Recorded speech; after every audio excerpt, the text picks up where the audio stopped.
Assalamu alaikum everyone. Welcome to the channel. The date is Monday, the 11th of May, 2026. We are studying Kitab Al-Tawheed. This is our 74th session. We are on volume 4 of Kitab Al-Tawheed, page 196. This is the second part of the book, or another part of the book. So chapter 1 for this part continuing. The title of this chapter is Nature of Devotion and Sanctification. Okay, so starting with the text, we have previously explained the meaning of al-ibadah, whether defined by the definite articles, the alif and the lam, or defined by the idafa, possessive construction, or by a complete sentence, as in his saying, may his majesty be glorified. وما خلقت الجن والإنس إلا ليعبدون. I created jinn and mankind only to worship me, and that's Surah 51:56. For the meaning of to worship me is that they may devote ibadah to me. We have said that the act of ibadah directed towards a being is in truth and without exception attributing some aspect of divinity to that being or entity. For this reason, attributing any aspect of divinity to a being necessarily and inevitably means worship of that being, even if no other act is performed for or directed toward that being in the first place. For in essence, it is purely a matter of i'tiqad, belief, and iman, and we have decided that this is an unquestionable certainty necessitated by the equation previously presented and proven therein, which is ibadata ghayr Allah equals nasbata shay'an min al-wahiyyah li ghayr Allah. Divinity.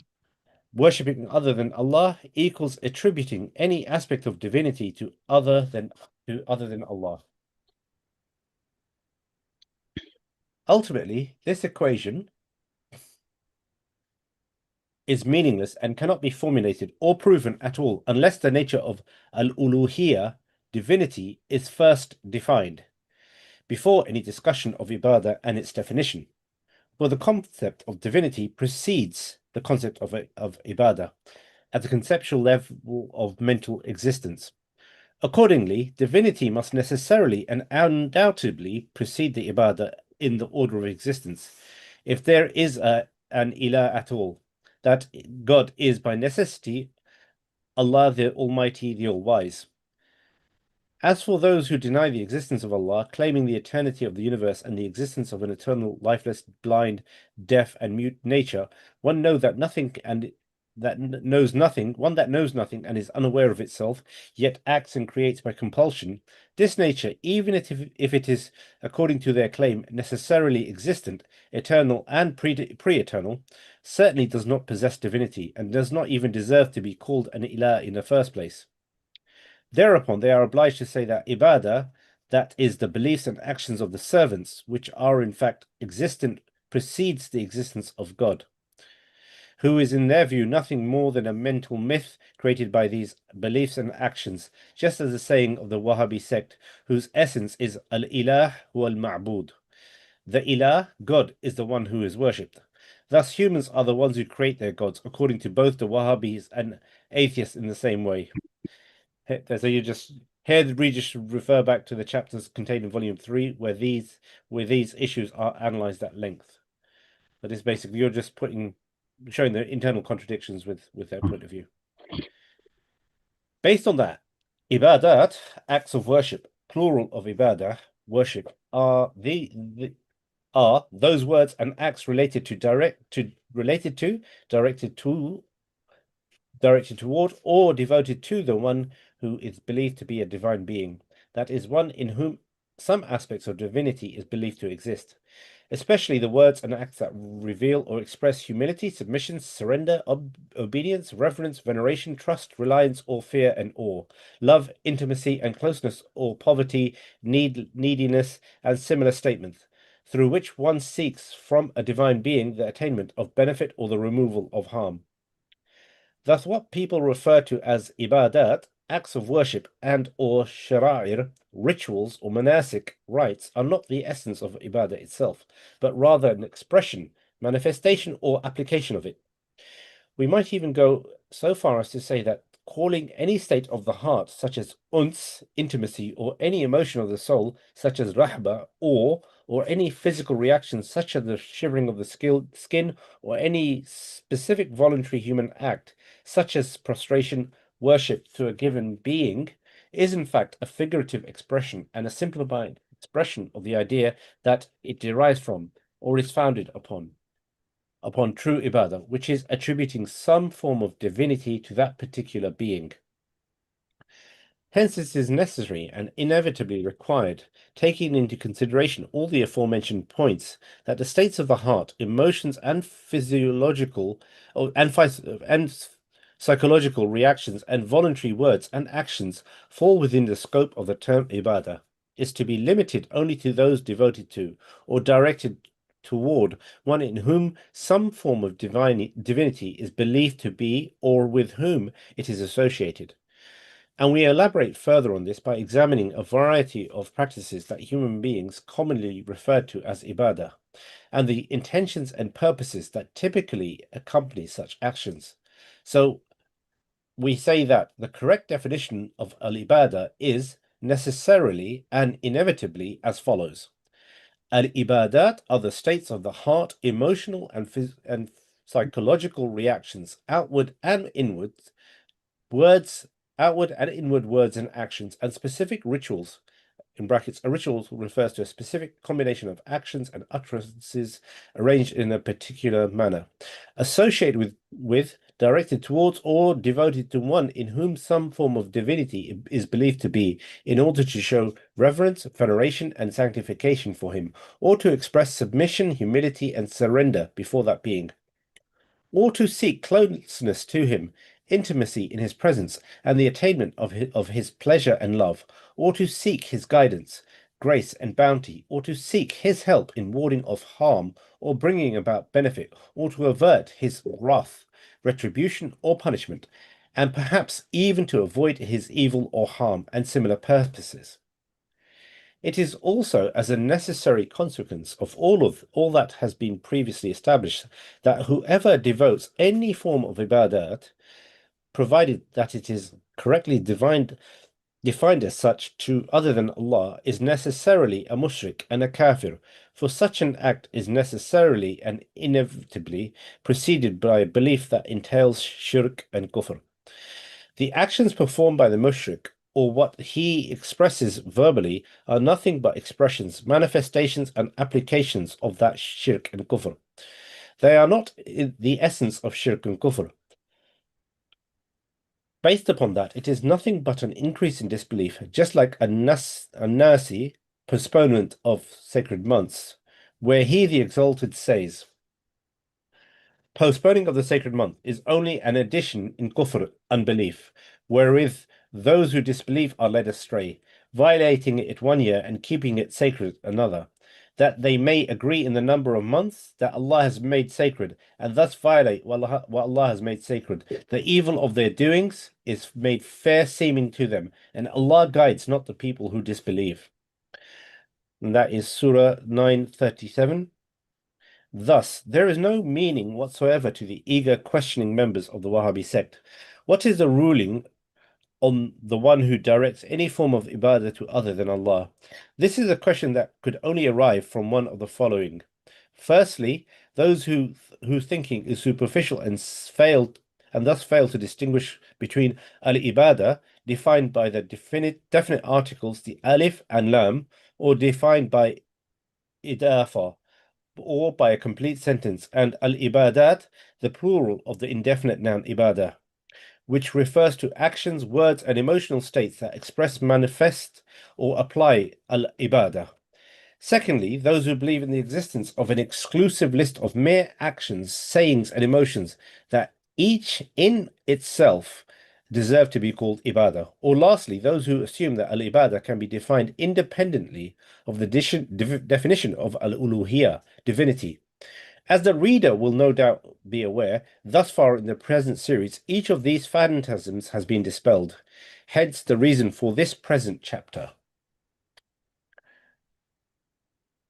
Expressed differently, the truth is that people's positions regarding the relationship between the actions they refer to as ibadat, in the specific sense they intend when speaking about gods, religion, religiosity, and sanctification, and the concept of ilah, is necessarily limited by the necessity of reason and complete logical division to one of the following positions.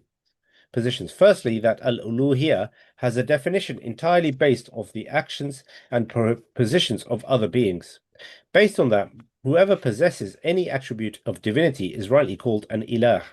Meanwhile, ibadat is merely a label coined by people to classify any action, whether outward or inward, or any utterance, whether of the heart or the tongue, that is devoted to, directed toward, or associated with the one believed to be an ilah, to express submission, humility, obedience, or veneration, or to express fear or dread, or to express the need and the desire for benefit or protection from harm, or to express love, affection, longing, or a desire for closeness and intimacy, and anything similar as we have exhaustively set out.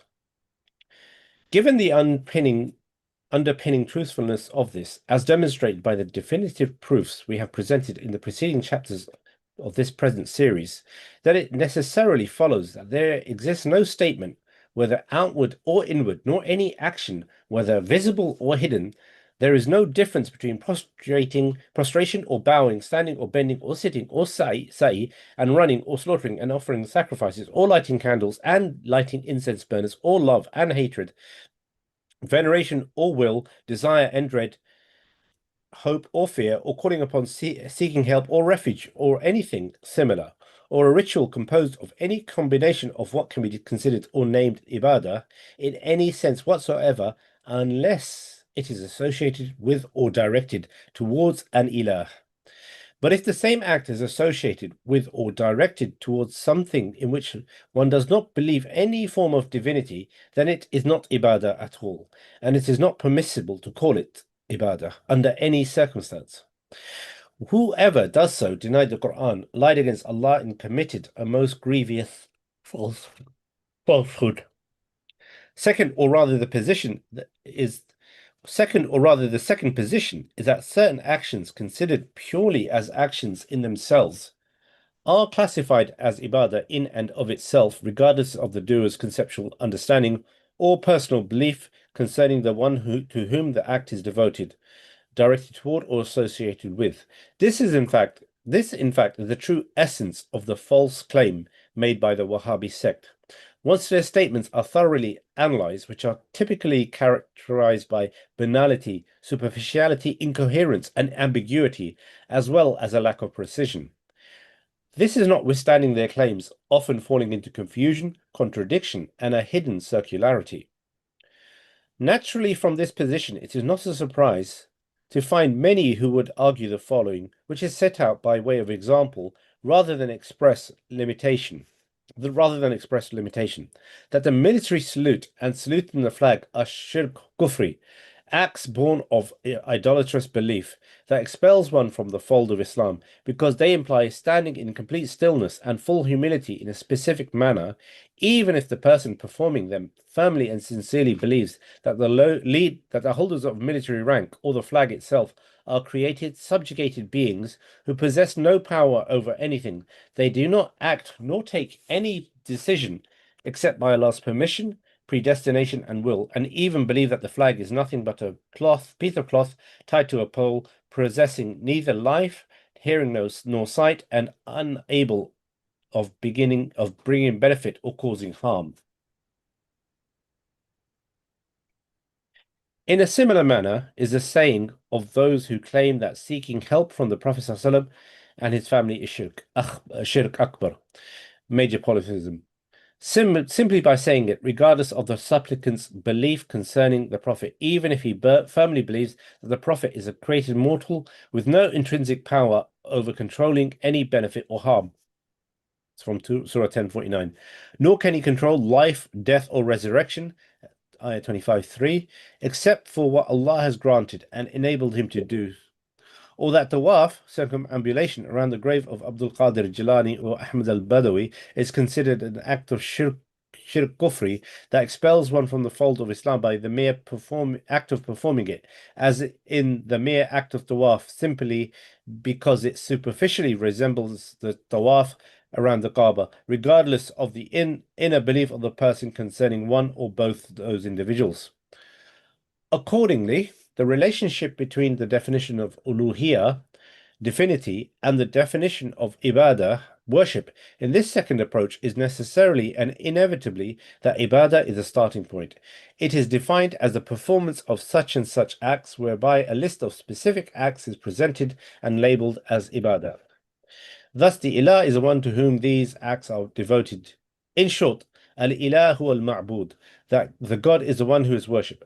And this second approach, albeit free from circularity and internal contradictions, is nonetheless invalid and cannot be accepted on behalf of its proponents by definitive proof grounded in certain authoritative Islamic texts, namely the text of the Quran and the prophetic Sunnah, as those come constitutive authoritative scriptural sources.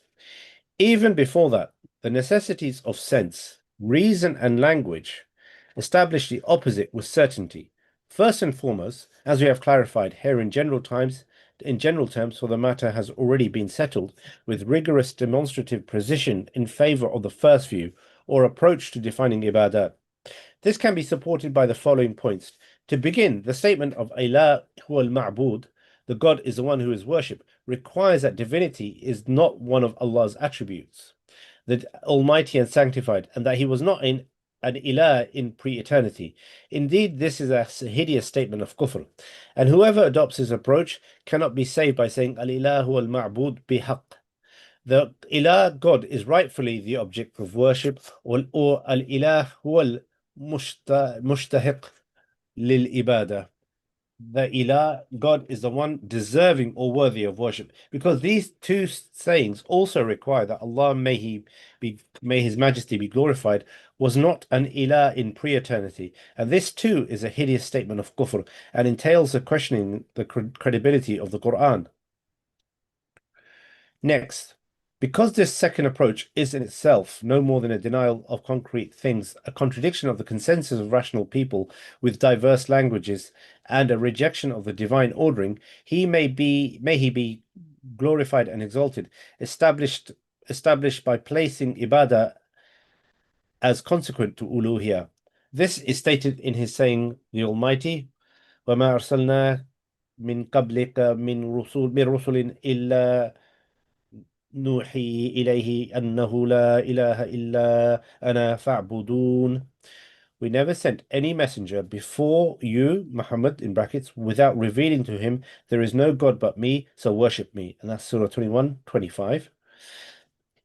إني أنا الله لا إله إلا أنا فاعبدوني وأقم الصلاة لذكري.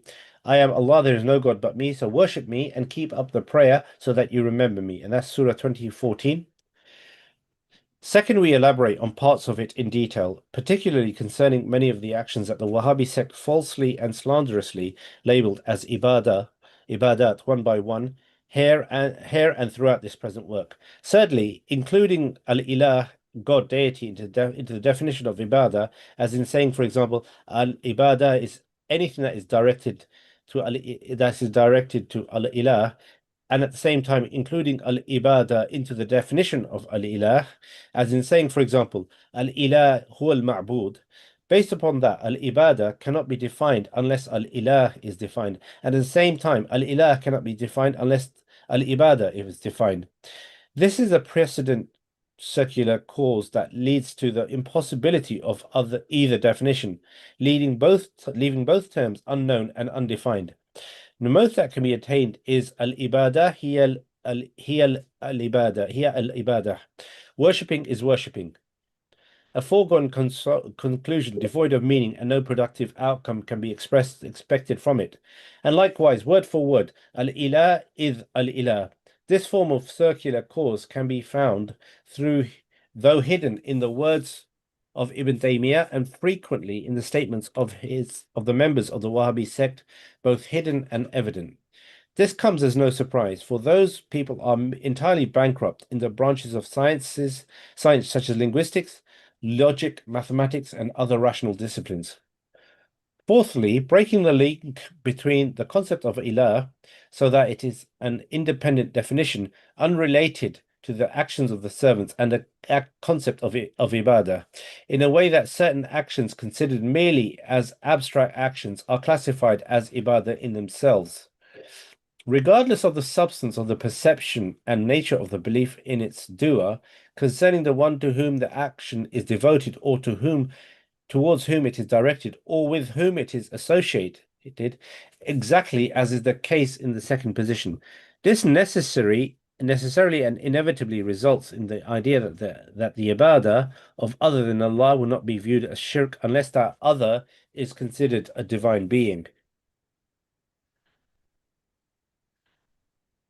In fact, this is a perverse denial of sense, reason, natural disposition, and languages. It is a clear falsification of the Quran, suggesting that the Quran either failed to articulate correctly or deliberately misled its audience.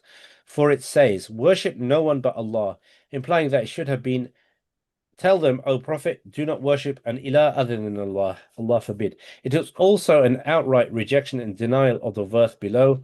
وَمَا أَرْسَلْنَاكَ مِنْ قَبْلِكَ مِنْ رَسُولٍ إِلَّا نُوحِي إِلَيْهِ أَنَّهُ لَا إِلَهَ إِلَّا أَنَا فَاعْبُدُونِ. We never sent any messenger before you without revealing to him there is no God but me, so worship me. Without equivocation, that cannot be valid unless the Quran was not from Allah, and this is enough for you as constituting flagrant kufr. Furthermore, I do not know of anyone in the world who has adopted this position or followed this approach explicitly without equivocation.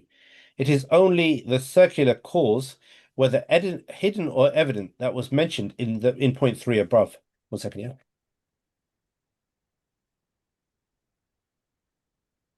It is this hidden circularity that Al-Muallimi fell into in his definition of ibadah.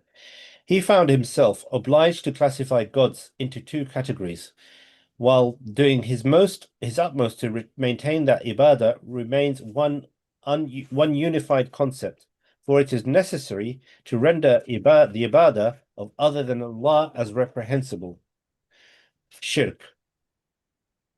Yet he failed, as we have proven in the previous volumes. He ended up with two equally bitter options, either to cast aside his own definition or to redefine ibadah differently, giving each type of God its own definition or of ibadah. In that case, he would be forced to accept that ibadah of other than Allah might be considered shirk that is not reprehensible. This would make the entire objective of the inquiry invalid, and in any case dismantle the entire edifice of the Wahhabi doctrine, which wasn't in his intention in the slightest. Thus the matter reverts to the second position, presenting an entire list of ibadat, plural of ibadah, whereby al-ibadah, predefined by the definite articles, the alif and the lam, or defined by al-ibadah, or defined by idafa, or by a complete sentence, is that exclusive list. An example of a potential Wahhabi list would invariably be prostration, bowing, seeking help from the dead, or absent circumambulation around a grave, and requesting that which none but Allah can grant, and so on and so forth. This necessitates the invalidation of the claim that each term on that list is considered an ibadah. Performing those acts for other than Allah leads to shirk and kufr. Therefore, it would be enough to prove that not any act included in that list can always be considered shirk and kufr by being devoted to Allah other than Allah. Before proceeding to the refutation of the derivative Wahhabi statements one by one, we begin by recalling some of the absolute and definitive principles we have previously discussed in this book. Naturally, the first being, in order to believe in them and to seek closeness to Allah by affirming this belief, submitting to its implications, and surrendering to Allah thereby, this being the foremost.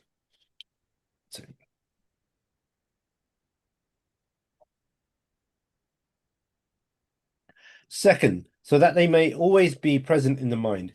ready for application, that there exists no God truly deserving of this name, who is alone deserving of worship throughout all existence from pre-eternity to eternity, except Allah. This is an ontological absolute and definitive Quranic truth, one of the muhkamat, clear and unambiguous verses of the Quran. Indeed, it is the foremost of the muhkamat, the foundation of the Islamic creed, which serves as a standard by which every other claim is judged, and to which all that this is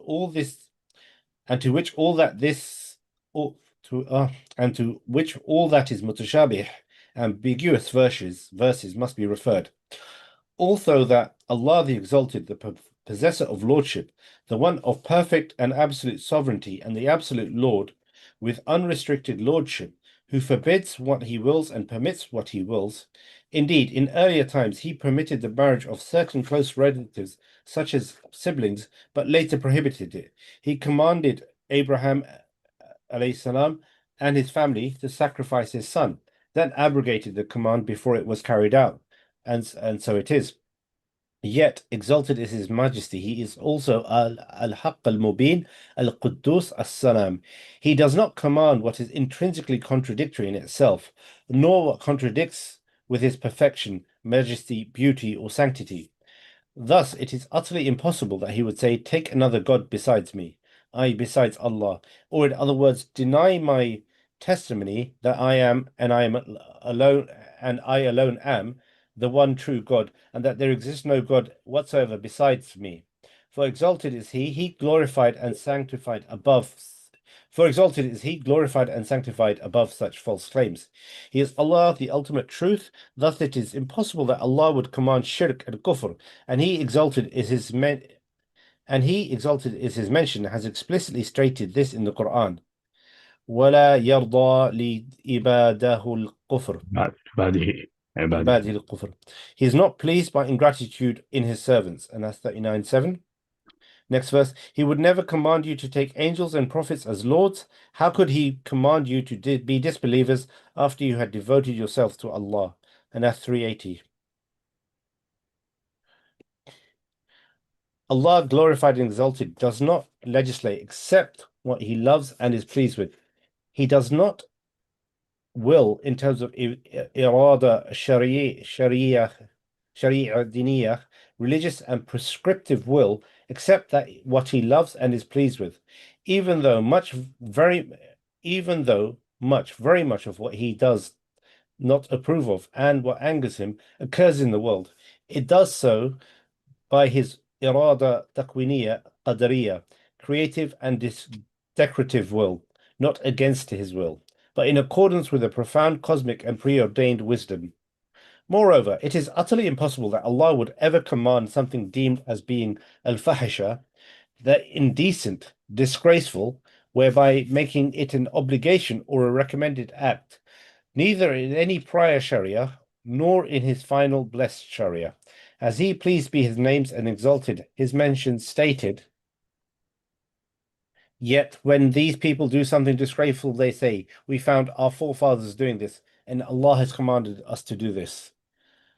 Say, Prophet, Allah does not command disgraceful deeds. How can you say about Allah things that you do not know to be true? And that's Surah 728.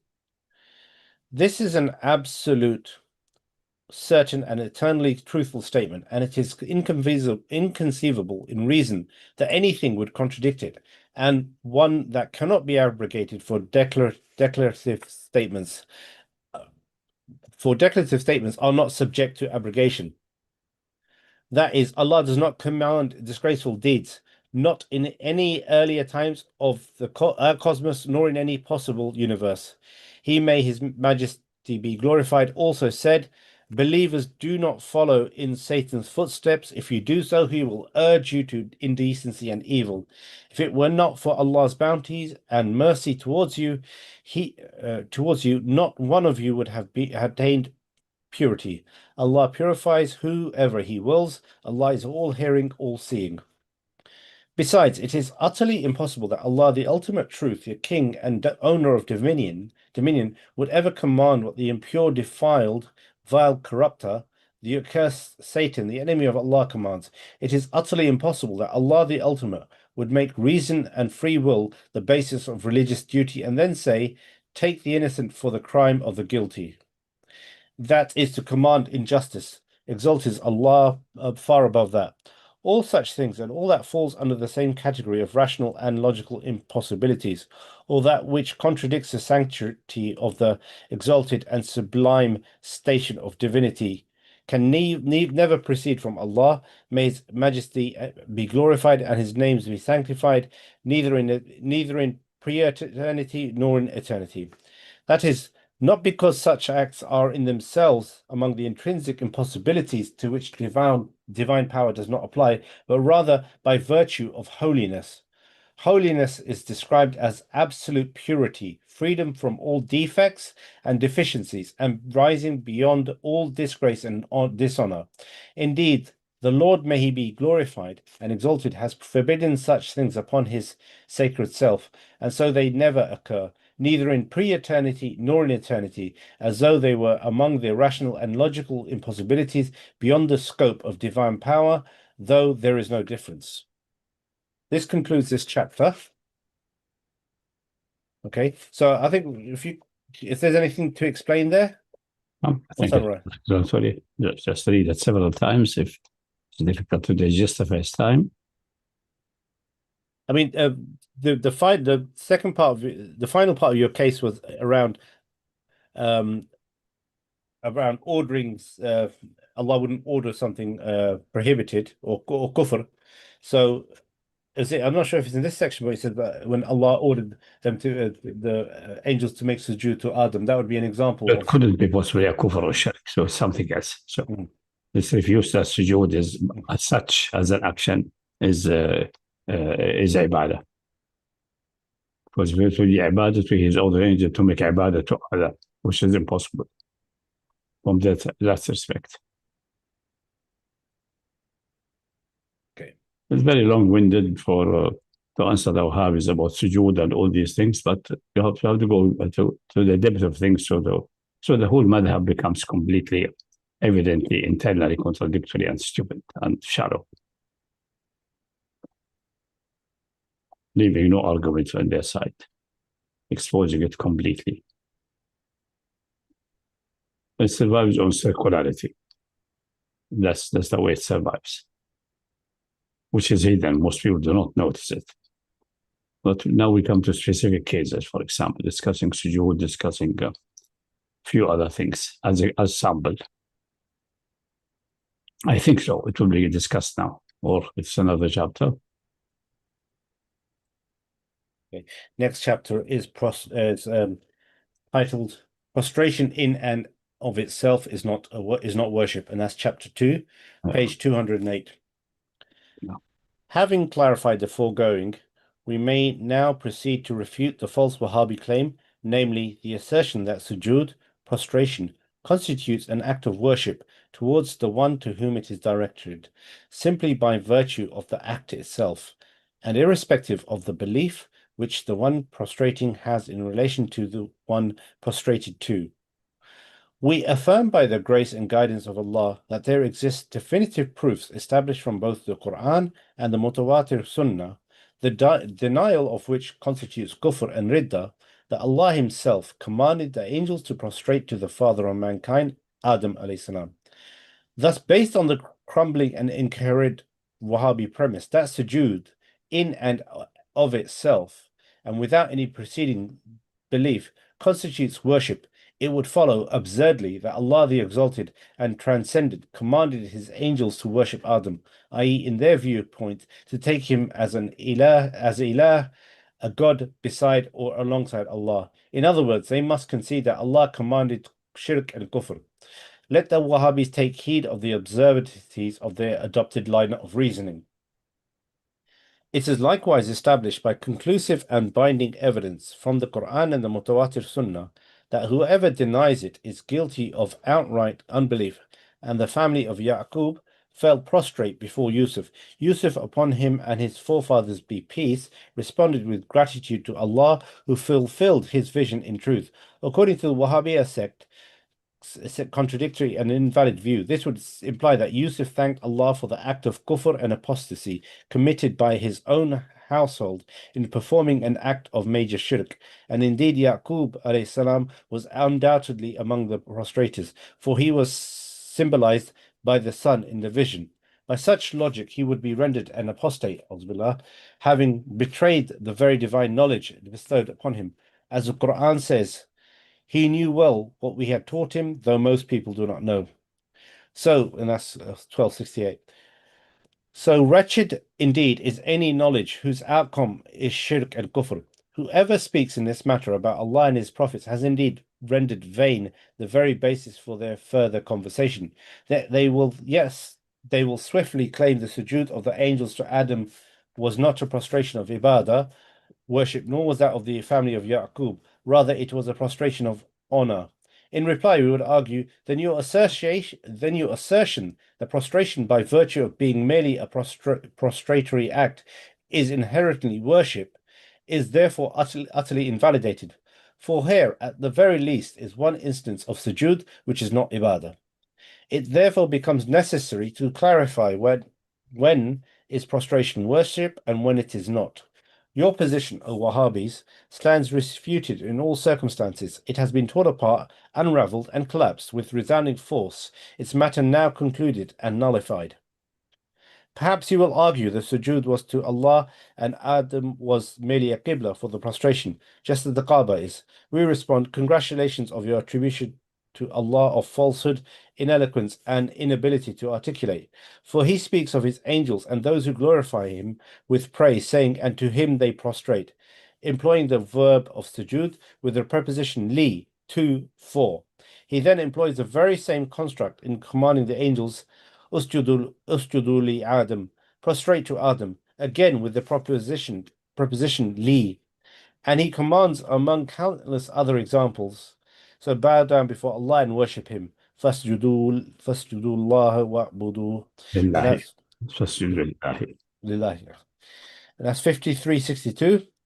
And we are to believe then that He, the majestic and exalted, He was incapable of saying, prostrate towards Adam, or prostrate to me, facing Adam, or take Adam as your qibla in a single prostration, or turn your faces towards Adam and prostrate. Or are you actually claiming that He, the exalted, lied in this instance? Or are you so audacious to claim that He deceived us by veiling the truth? That would be a slander of the greatest magnitude if this is your claim. Then suffice it for you to join the ranks of the deranged or the disbelieving idolaters. And whosoever speaks thus concerning his Lord, then indeed we are relieved of the burden of responding to him. Praise be to Allah, Lord of the worlds. Some among the Wahhabis have attempted to escape the impasse by claiming that the sujood of the angels to Adam and that of the family of Yaqub to Yusuf did not involve placing the forehead upon the ground, but was merely a form of inhina, bowing, and nothing more. I would argue that this, if we were to be charitable, is a jest that would cause even a bereaved mother to laugh. Indeed, it is a marvel of the age. True, it may be that the angels, and Allah knows best, do not possess foreheads upon which to prostrate, as they are not constituted of flesh, blood, or bone. But then what endowed them with backs and spinal columns that would permit bending? Moreover, He who encompasses them and modality of their creation, and who encompasses the Arabic language and encompasses all things in knowledge expressed the matter in his wise book in a clear Arabic language, using the term sujud. So how have you then rendered it as mere inhina? This is a blatant denial of the words of Allah, or an attribution to Him of ineloquence and poor expression. Sufficient therein is falsehood, kufr. This feeble and laughable sophistry may perhaps serve as your excuse for this vain falsehood with regards to the angels, yet it is not merely a risible and false claim, but in reality it constitutes one of the statements of kufr. No person persists in it after clarification and establishment of proof except one who is a kafir. So that when is the excuse in the case of the family of Yaqub, human beings of flesh, blood, bone, with heads, foreheads, backs, and vertebrae. Moreover, what precisely is it that renders sujood prostration and ruku bowing acts of worship, while in hina bending is not deemed worship? And yet you yourselves assert that ruku is an act of worship, even though ruku is naught but a specific form among the various types of bending. So then, what is the permissible degree of inclination according to your claim that does not constitute an act of worship? 10 degrees of angular tilt, 20 degrees?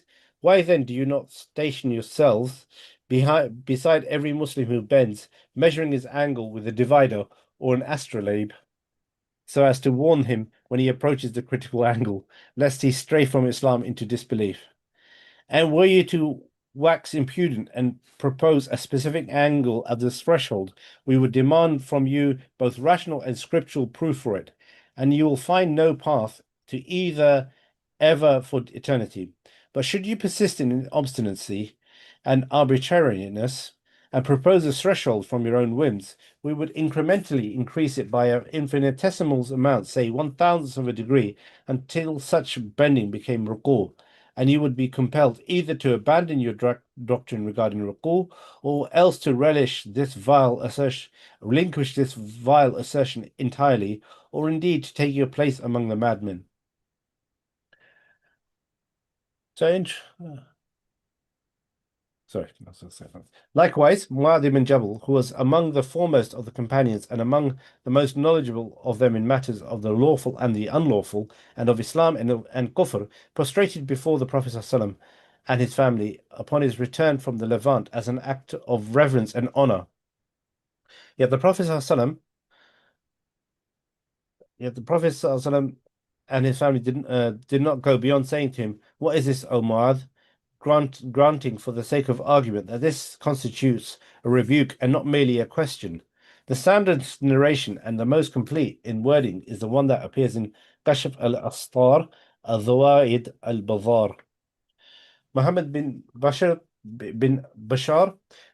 narrated to us, Mu'adh ibn Hisham narrated to us, my father narrated to us, Al-Qasim ibn Auf from the people of Kufa narrated to us from Bani Murrah ibn Hammam from Abdurrahman ibn Abi Layla from his father from Mu'adh ibn Jabal that he had gone to the Levant, wherein he witnessed that the Christians were there prostrated to their bishops, monks, and patriarchs, that the Jews would prostrate to their rabbis, scholars, and jurists. Witnessing this, he inquired of them, "Why do you do this?" They replied, "This is the greetings of the prophets." He said, "Surely we are more deserving of doing this for our prophet, peace and blessings be upon him." When he returned to the message of Allah, he prostrated before him. Seeing this, the Prophet ﷺ said, "O Mu'adh, what is this?" He replied, "I went to the Levant, where I saw the Christians there prostrated to their bishops, monks, and patriarchs, that the Jews would prostrate to their rabbis, scholars, and jurists. I asked them, 'Why do you do this?' They replied, 'This is the greetings of the prophets.' He said, 'Surely we are more deserving of doing this for our prophet, peace be upon him.' The Prophet ﷺ said, 'They have lied about their prophets, just like they have altered their book. Had I commanded anyone to prostrate to another, I would have commanded the woman to prostrate to her husband, due to the greatness of his right over her.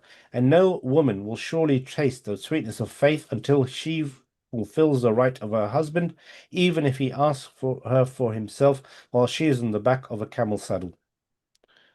There's a problem with the last part of the hadith. Most likely it's not authentic, the last part. It's only that they have lied about their prophets and corrupted their books. And this is like someone put that tail in this hadith, because it's also put in another hadith of different type. So it seems to be someone having this obsession is inserting that in the hadith. It cannot be established from Prophet. Okay. So command a woman to prostrate for her husband or not command, that's most likely. Because the exactly same ending becomes another hadith in an unrelated topic. It shows that's we have to study them both. It's not more thoroughly, inshallah, one day, but the first part seems to be reasonable. Seems to be reasonably reliable. If it's authentic in the first place, it seems to be authentic, the first part. But that's about the hadith authentic. Another part is mudraj. Someone added it in between. Is very well possible. and can be found in various ahadith. So which part are you saying is it the part which says that After saying corrupted their books, the addition is wrong. Okay. Yes.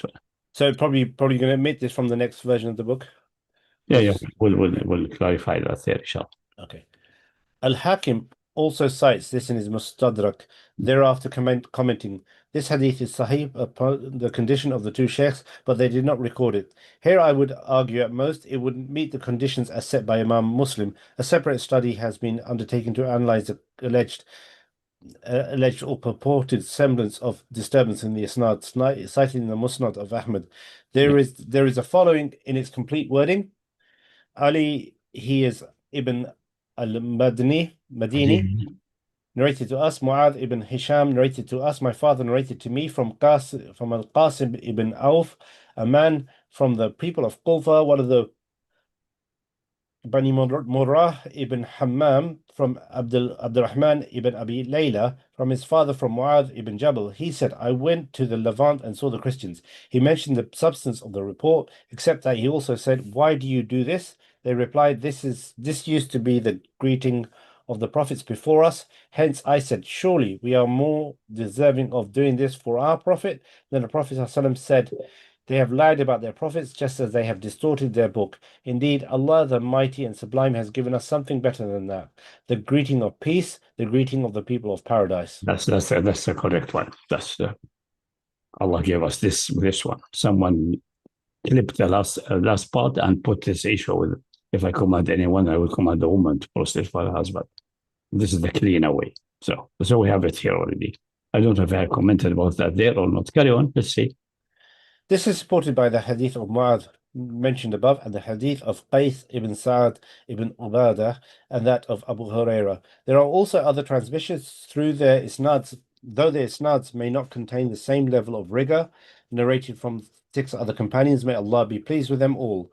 Aisha radiallahu anha, Anas bin Malik, Surayka bin Malik, Jabir ibn Abdullah, Buraidah, and Jilan ibn Salama radiallahu anhu. This amounts to a tawatir, which obligates certainty and the impermissibility of its rejection or neglect. Some among them, Sheikh Abdul Qadir Shayba al-Hamd, have attempted to refute these ahadith by reasoning diraya, despite their establishment by transmission, riwayah, under the pretext that prostration to other than Allah constitutes shirk. I say, this is a circular argument and in itself a false claim, for there remains no escape from the conundrum of the prostration of the angels to Adam and the prostration of the house of Yaqub to Yusuf, both of which have already been discussed. We have demonstrated with decisive proof that prostration in and of itself as a mere physical act does not constitute worship, and it is both rationally and legally impossible that it can be considered an act of worship. There is no means to refute that by reasoning except through the denial of the Quran. So, felicitations to Sheikh Abdul Qadir al-Shayb al-Hamd for such a form of diraya. What's diraya? Following the meaning, analyzing the meaning. So we have rejected hadith because the meaning is wrong. Okay. So it's because it's in synergy with the Quran, then it's yeah. No, because he still insists that sujood is ibadah. He's a Wahhabi. Okay. It's a few to wake up from that. Partisan bias. Yeah, but this is refuted by other means, not only by this hadith. This hadith is not the only one who should. This is actually a secondary issue. Ironically, when they mention sujood, they are the most literalist in the Quran when it comes to yad, and yet when it comes to sujood, in reference to the angels, they go into mutashabihah. Mu'adh ibn Jabal, may Allah be pleased with him, was among the firmly grounded scholars, one of the most learned of people in matters of Tawheed and Shirk, and in discerning that which constitutes ibadah and that which does not. The Prophet ﷺ approved of his understanding, that is, his comprehension of the meaning of ibadah, while expressed disapproval of the action itself in its mildest of terms, no more than by asking, what is this, O Mu'adh? assuming for the sake of argument that this constitutes rebuke at all. Moreover, this incident makes clear that the Sharia of Islam has ruled to restrict the act of sujood solely to Allah, the Exalted, even when such prostration is indeed as intended as an expression of honor, veneration, or salutation, rather than as an act of worship. For indeed, the obligation of dedicating all acts of worship exclusive to Allah, the glorified and exalted is He, is a matter known even to those less learned and virtuous than Mu'adh ibn Jabal. It has become firmly rooted in the knowledge of the companions during the Meccan period, such that there was no longer a pressing need for reiteration thereof in the Medinan period, except on rare occasions, particularly not to the jurists and scholars among the companions, such as Mu'adh. Had the act of Mu'adh constituted shirk or kufr in and of itself, the Prophet ﷺ would have undoubtedly clarified the matter, called it by its proper name, and censured it explicitly, just as he did in the well-known episode of Dhat al-Awat, wherein the Prophet ﷺ rebuked a group of among the companions who were newly removed from disbeliefs and the customs of Jahiliyyah. He reproached them by them severely saying, "You have said, as the children of Israel said to Moses, make for us a god as they have gods, as in the verse, and we made the children of Israel to pass the sea. Then they came upon a people who kept to the worship of their idols. They said, O Moses, make for us a god as they have their gods." He said, "Surely you are a people acting ignorantly." And that's Surah 7, 138. The rebuke was necessarily issued at the moment the offense occurred, for that was the time when clarification was most required. It is impermissible either for Allah or His Messenger to delay clarification beyond the moment of necessity.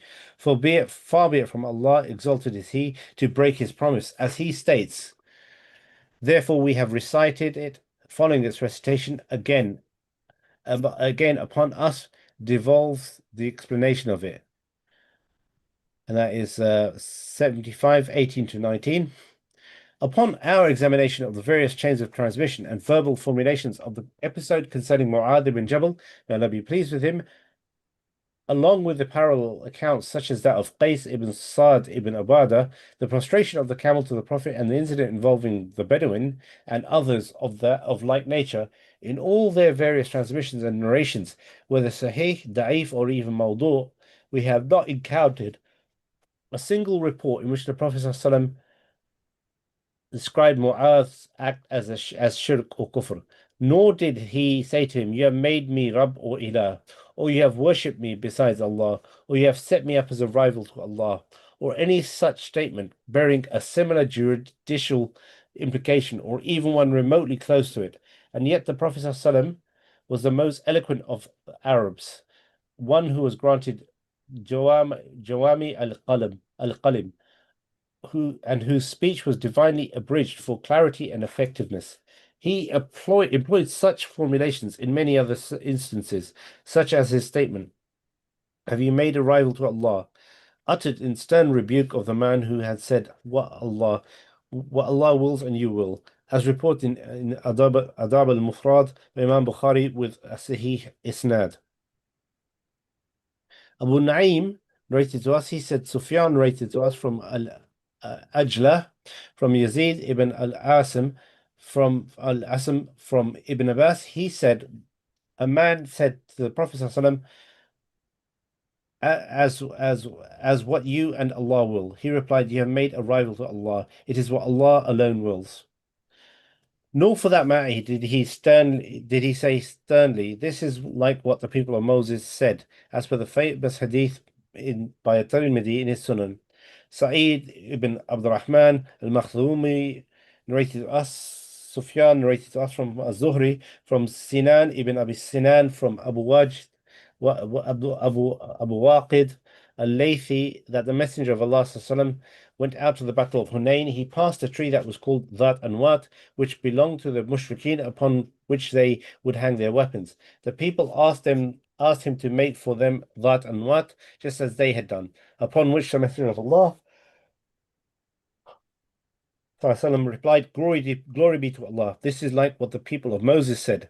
Make for us a god like they have gods. by him in whose hand my soul is, you will certainly follow the practices of your predecessors. I would argue that that isnad for this is incredibly authentic and that it has been reported by many scholars in their respective collections. Nor did he command him to utter the two testimonies of faith, nor any other explanation as he commanded someone whose tongue slipped, and he swore by the false goddesses of Lat and Uzra, as was their custom in pre-Islamic era, as narrated by Imam Ahmad ibn Hanbal in his Musnad. Yahya ibn Adam narrated to us, Israel narrated to us from Abu Ishaq, from Musab ibn Sa'ad, from his father. He said, I swore an oath by Al-Lat and Al-Uzza, and my companion said, you have said something unseemly. So I went to the Prophet ﷺ and said, I am a newly Muslim, and I swore an oath by Allah and Al-Uzza. The Messenger of Allah ﷺ said, say La ilaha illallah wahdahu la sharik wahdahu 3 times and then blow to your left side 3 times. Seek refuge with him and do not do it again. There is no cause for concern regarding any possible tadlis, misinterpretation in reporting from Abu Ishaq. As other reporting channels show an explicit mention of hearing, he is also known for narrating from Musab ibn Sa'd frequently. Recorded in the Sunan of Imam an-Nasa'i, there is a following narration which is resolutely sahih. Abu Dawud al-Hirani reported to us, he said, Al-Hasan ibn Muhammad narrated to us, and he said, Ibn Ayyan, thiqa, trustworthy. He said, Duhair narrated to us, he said, Abu Ishaq narrated to us from Musab ibn Sa'd from his father. He said, we were talking about something, and I had only recently left Jahiliyyah behind. So I swore by Allah and Al-Uzza. The companions of the Prophet ﷺ said to me, what a bad thing you have said. Go to the Messenger of Allah and tell him, for we think that you have committed kufr. So I went to him and told him, and he said to me, say La ilaha illallah wahdahu la sharika lahu 3 times and seek refuge with Allah from the Satan 3 times and spit dryly to your left 3 times and do not say that again. The hadith regarding a wife prostrating before her husband. Indeed, the Prophet ﷺ declared explicitly, if I were to command anyone to prostrate before another, I would have commanded the wife to prostrate before her husband. This, of course, represents a conditional impossibility articulated through the If it's authentic, we have to if it's out, most likely so. As you see from the above there, it's not in the better isnad. The better isnad is just replace the sujood with the salam, the greeting of peace is enough. Allah. That's the correct hadith of Mu'adh. The rhetorical device of impossible upon impossible. Yet, can it be perceived that shirk or kufr should ever be commanded in the first place? We have already clarified that it is inconceivable for Allah, the exalted, to approve or to command either shirk or kufr. It is possible that the seal of the prophets, the most eloquent of Arabs, endowed with Jawami al-Qalam, would have failed to state more directly. Were it not that prostration before other than Allah constitutes shirk or kufr, I would have commanded the wife to prostrate before her husband.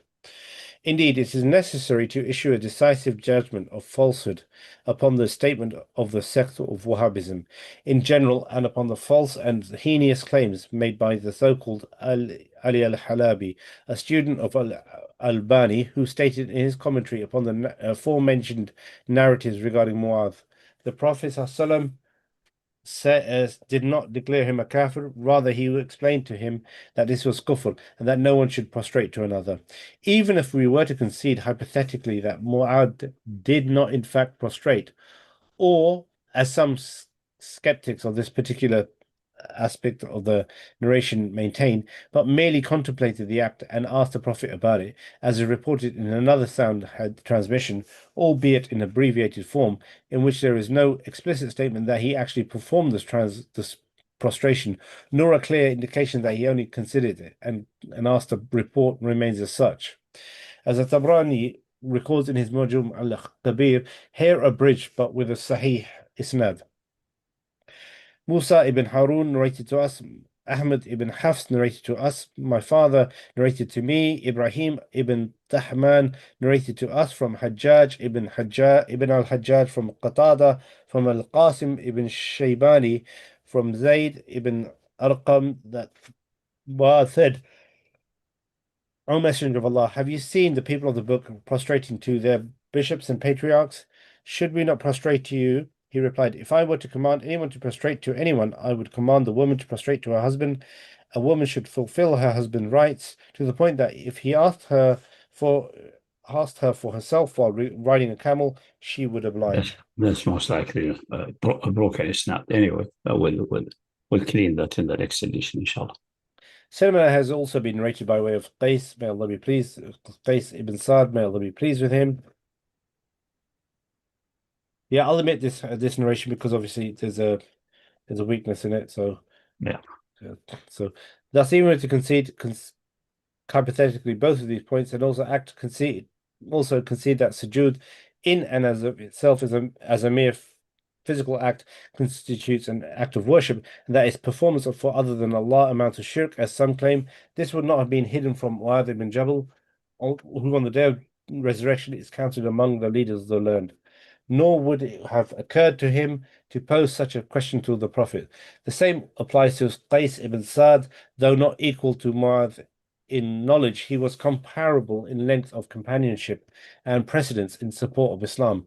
Both were firmly established in their faith, far removed from the vestige of shirk. If sujood in and of itself worship, and it is performance for other than Allah outside shirk as is claimed, then the Prophet ﷺ would have rebuked it most severely. Yet the established report is only that he commanded. If I were to command, again that. Yeah. It has to be raised a little bit and cleaned from this mess, But as I said, it's just concerning this hadith. We have the other evidences which are fundamentally, and also the part of the hadith which is authentic about Mu'adh either contemplating or making sujood, and also some people ask the Messenger of Allah, because it should have attracted their attention, because it's quite common at that time, at least, to make sujood for the monks and scribes and the jurists and so on. So there will be people beside the people. Nobody needs to wait for Mu'adh to do that, to be in Sham and see that. Other people know that from their experience, and they have asked, should we not do that the same for you? And then he clarified that to them. And then this is with the woman and so on. Most likely one or two narrators sneak that in the hadith, made it right.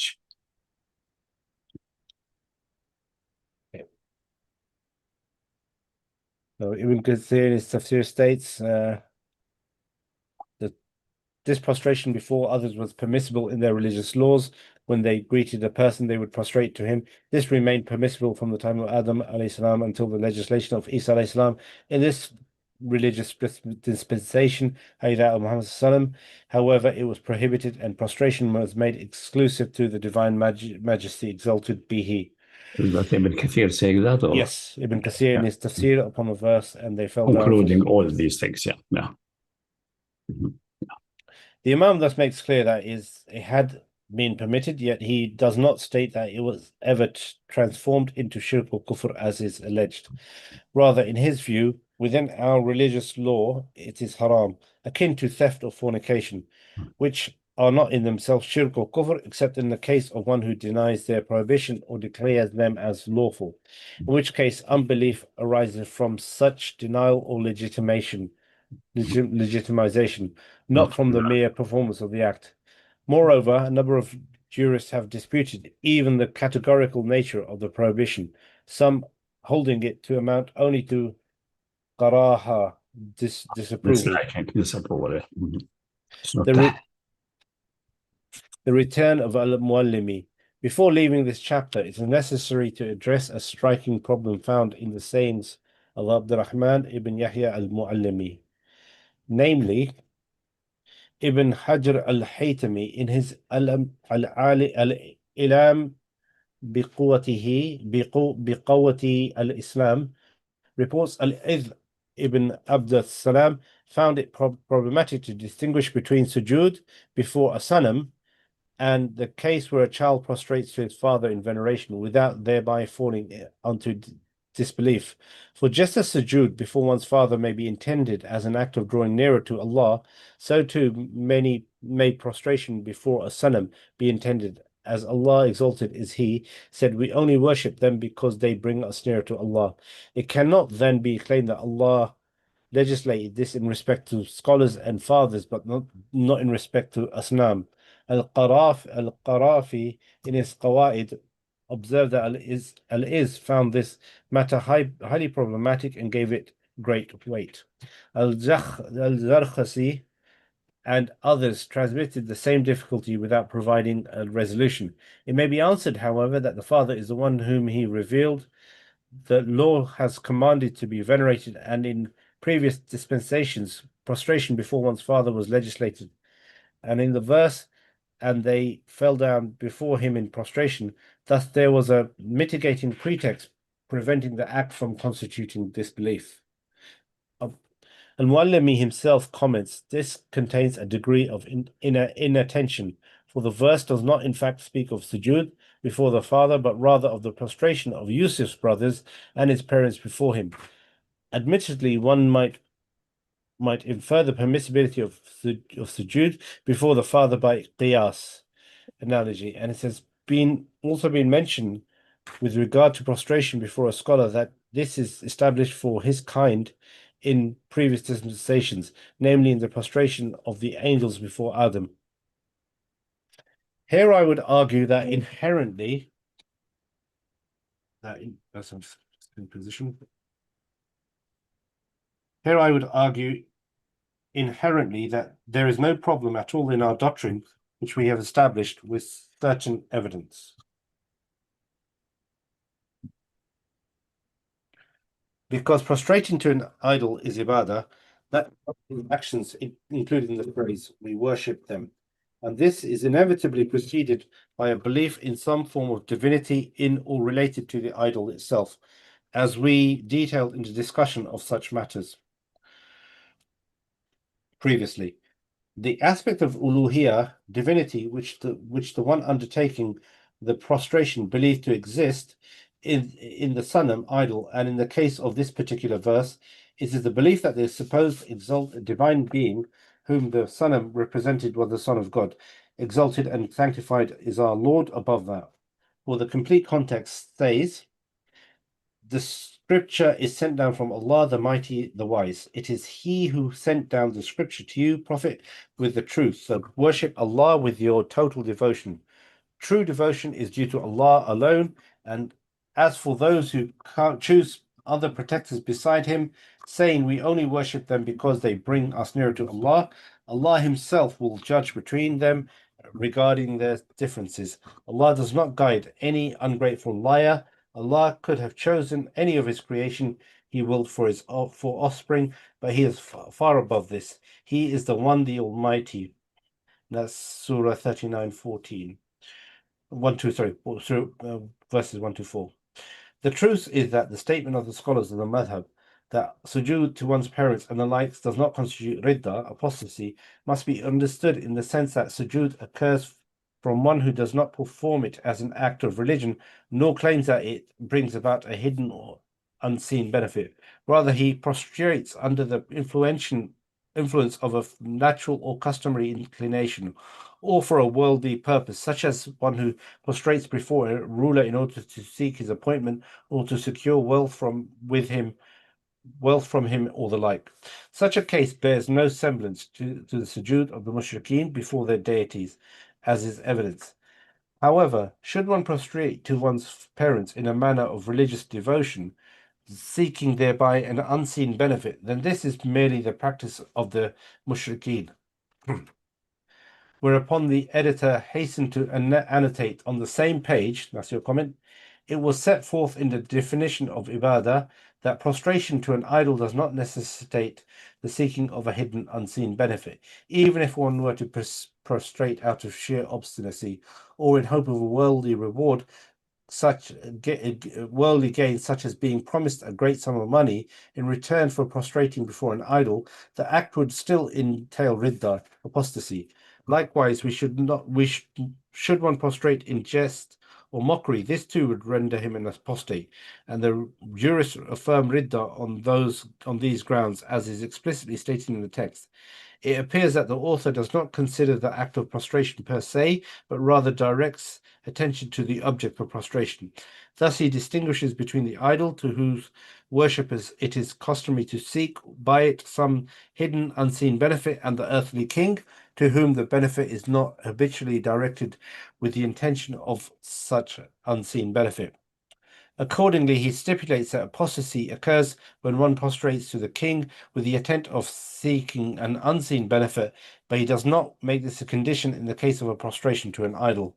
And also, Muallimi continues, what indicates this distinction is that which Ibn Hajar al-Haytami has transmitted in his aforementioned work from Rawdat al-Talibin, in the words, and this is not like what is done by many of the ignorant wrongdoers who prostrate before the sheikhs, for that is categorically forbidden under all circumstances, whether towards the Qibla or otherwise, and whether the intent is prostration to Allah or not. In some of its forms, it amounts to unbelief, may Allah protect us from that, or for the prostration of the angels before Adam and that of the family of Yaqub before Yusuf, that was an act of obedience to Allah, exalted is He, for they possessed from Allah clear authority for it. If you should ask, how can an act constitute unbelief when something like it had been once constituted faith? I reply, prostration to a created being is not of one single kind, but it's of three types. If it is commanded by Allah, it is faith. If it is commanded by Him and is intended as an act of religion, it is disobedience. And if it is not commanded by Him and it's not intended as an act of religion, it is disobedience. But if it is intended as an act of religion, then it is a false claim against Allah Most High and constitutes shirk. So that sounds a bit convoluted from him. Because he defines it, ibadah is seeking for something what he called hidden benefit. مطلب غيبي. Doesn't define what hidden, which is, is something that's only accessible to Allah. It's very confused, the whole thing. Because they stuck to that the sujood is somehow ibadah in itself. There's no, it's unescapable. And even here, violating this, because if he says sujood to request some hidden benefit, meaning you the one you are prostrating to is capable of giving the so-called hidden, quote-unquote, hidden benefit. So this is the aspect of divinity then. So there's a belief of divinity, some kind of divinity. Although this hidden benefit is nonsensical anyway. But still, it is not the sujood itself. It is the sujood to something which you think or believe that he can give you the hidden benefit, meaning that he's divine in some sense or another. So it's again our definition. But using a criterion which is nonsensical, what is giving a hidden benefit means. But otherwise, generally, making sujood to someone who you believe has divine attributes in some sense, with a special sense, which we have mentioned exclusively in the book, all of them, then that's an ibadah. Otherwise, it's not. So no need to go to search for something like hidden benefit, not hidden benefit. No, it's enough. For example, if you believe he's the divine essence, like that is a genuine son of God. That's it. Alas, that's ibadah. Or you believe he can escape from Allah's hand, like jinn. That's an ibadah. Otherwise, not. He can create independent. He has his own kingdom. That's ibadah. Then that's the divine being. So our definition is the correct one. Sujood is only ibadah if it's directed to an entity in which some divinity aspects are believed to exist. What are divinity aspects? Explained elsewhere. Essentially, divine essence, like the Son of a God, or divine attribute, independent creation, or ability to undermine Allah's action. So equal in power to Allah. That's the only definition of possible divinity, according to Ayah of Tamana. That's it. We explained that elsewhere. So that's a comprehensive definition. Nothing comes, every shirk which falls there is clear, and every non-shirk is out. If it's permissible or not permissible, that's a matter of Sharia regulation. It has nothing to do with the shirk at kufr. Shirk has an intrinsic definition. That's it. Or haram and halal, other things are by divine setting, by divine injunction, or mere acts. Okay, so that's. Yeah, the bit where he's talking about Yusuf alayhi Islam and that command, that was really convoluted as well. Yeah, that's right. But We're as I saying, said, see, Muallimi that's the problem. He shot himself in the foot. Is that asking some benefit ghaibi, or just assume the meaning benefit which is only accessible to a divine being. So meaning prostration to something which can grant you, which you believe he can. That's all what you need, is that you believe that he can have this capability. Meaning you believe he has some kind of divinity. That's fine. Then it's just clear. That's kind of sujood is ibadah. Otherwise, it's not. The same with everything else. You call on something, help, Baba. We believe he can do that. He has these capabilities, meaning he's a divine being who have divine aspects. Then it's ibadah. Otherwise, it's not ibadah. And so everything is a consistent system if you do it. But Mu'allami got himself stuck in this specific narrow definition. طلب ما نفع غيبي. All that you need is to believe that he's capable of giving you the, because you will not ask someone to give you طلب نفع غيبي or a benefit which is only accessible to a divine power. You will not ask from someone who you believe he is incapable of that. There's no way. So sujood with the purpose, with the objective to get that benefit is inconceivable unless you believe that the target can give that benefit. So believe in him, it has this capability. And that's all what you need.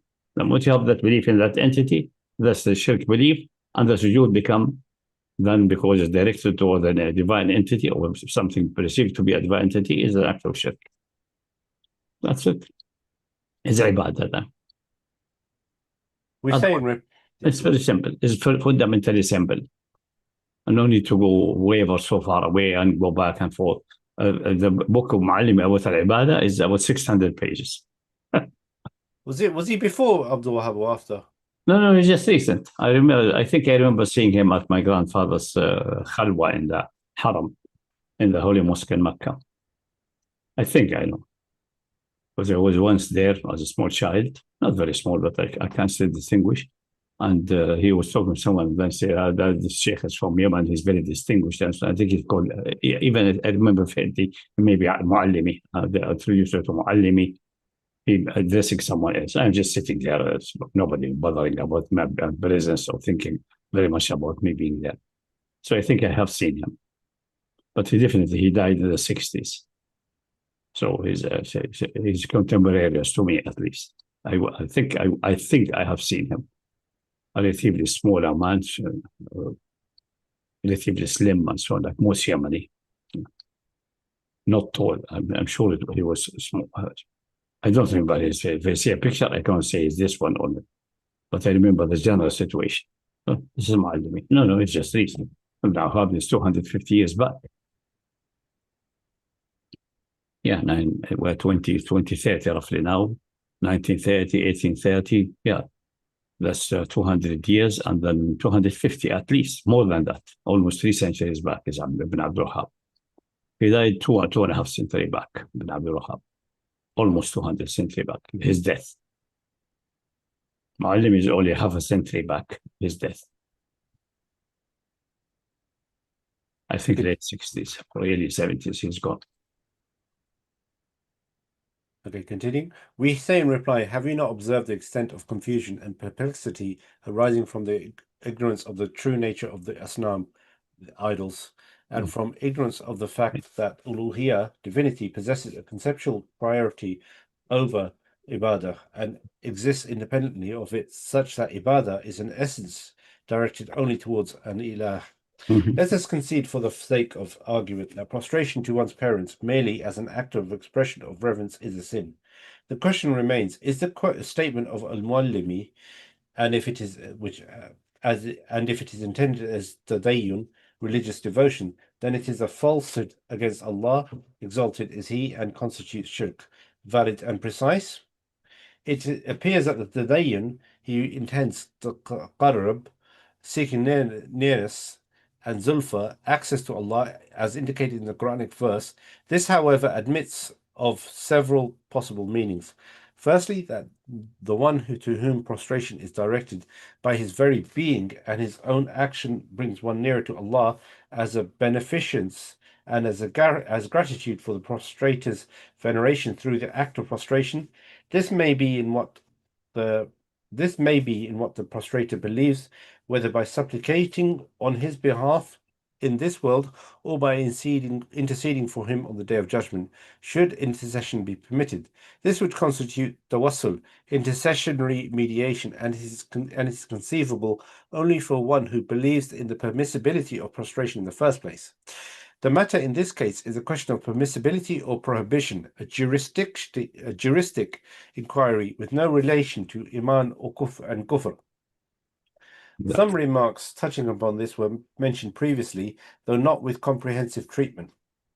And alternatively, it may be that the prostrator believes the one to whom he prostrates possesses the power of his intercession before Allah, an intercession that is never refused and that requires no prior permission whatsoever, or that he can grant him protection from Allah, or that he is able to shield him from the punishment of Allah.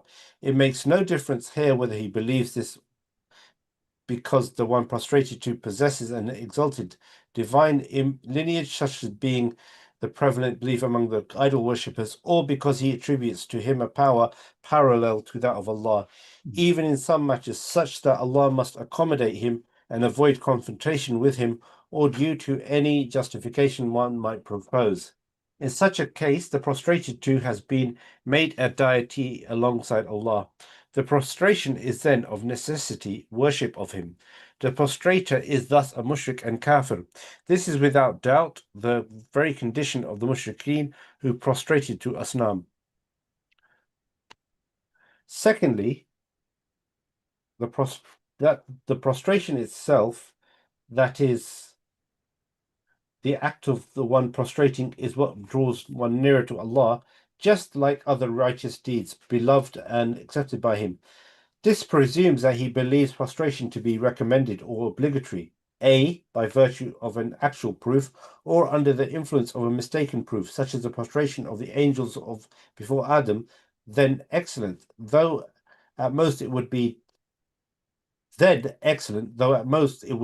a juristic error, or B, if by mere arbitrariness. Though we do not suppose this to be found among the people of Islam, then it would constitute an innovation in religion. Such an act in itself amounts to kufr, though its doer is not individually declared an unbeliever on account of ambiguity of his intention, taqarrub, seeking nearness, as is the case with most innovations. However, if he is made to understand the proof is established against him, yet he persists in such practice, he is then a mushrik and kafir because he worshipped the one to whom he prostrated. Far be it from Allah, but because he legislated in religion without Allah's sanction. Not because that, but because he legislated for himself. Thereby making his own desire his deity. He has in reality worshipped his passion. I see. So your argument is there about him just making it halal, irrespective of not the mere act, No, from other aspect. It's shirk from another aspect, not with the act itself. The shirk came from legislating for oneself, regarding yourself as sovereign. You can legislate, you can make desire whatever you want to be as desirable, not what Sharia made desirable. But desirable is that what Allah prefers, not what you prefer or anybody else prefers. So that's so it's shirk from the other aspect, like istihlal of haram. It's shirk from another aspect, because this way you make yourself a legislator. Continuing, and perhaps we may now return to the case of prostration to one's parents, merely as an act of reverence, which we have for the sake of argument conceded to be sinful. Al-Haythami, however, asserted that it is categorically forbidden, as mentioned above by Al-Muallimi. We would argue that these are merely unsubstantiated claims, unsupported by evidence, resting upon the confusion in the minds of those eminent figures between prostration before an idol and prostration before human beings, Exactly. and upon their failure to properly define the nature of idols and images. They imagined them to be nothing more than statues or stone carvings, yet prostration in that context was without question preceded by the belief in some form of divinity within the idol, or more precisely, preceded by the belief in some aspect of divinity within the celestial, spiritual, or even demonic being represented by the idol, which the idol embodied and stood in place of. Nevertheless, it is exceedingly difficult to conceive of prostration to parents or to revered sheikhs, or even at their graves, as being undertaken purely as an act of honor, without any trace of religious devotion or of drawing near to Allah, on the pretext that such prostration has been made obligatory or recommended. The only exception might be in the case of one returning from a distant journey or after a long absence, where the prostration might be considered a gesture of welcome or salutation. In this instance, the matter reverts to what we have already analyzed, an innovation in religion which does not amount to kufr or shirk, except in specific cases already mentioned earlier. In any case, the foregoing discussion demonstrates that the statement of al-Muallimi, namely, as for the one who prostrates to his parents out of religious devotion, seeking through it an unseen benefit, this is the very practice of the mushrikeen, is devoid of clear meaning and yields little of substance. Moreover, it suffers from obscurity, such that it requires explanation to unravel its ambiguities.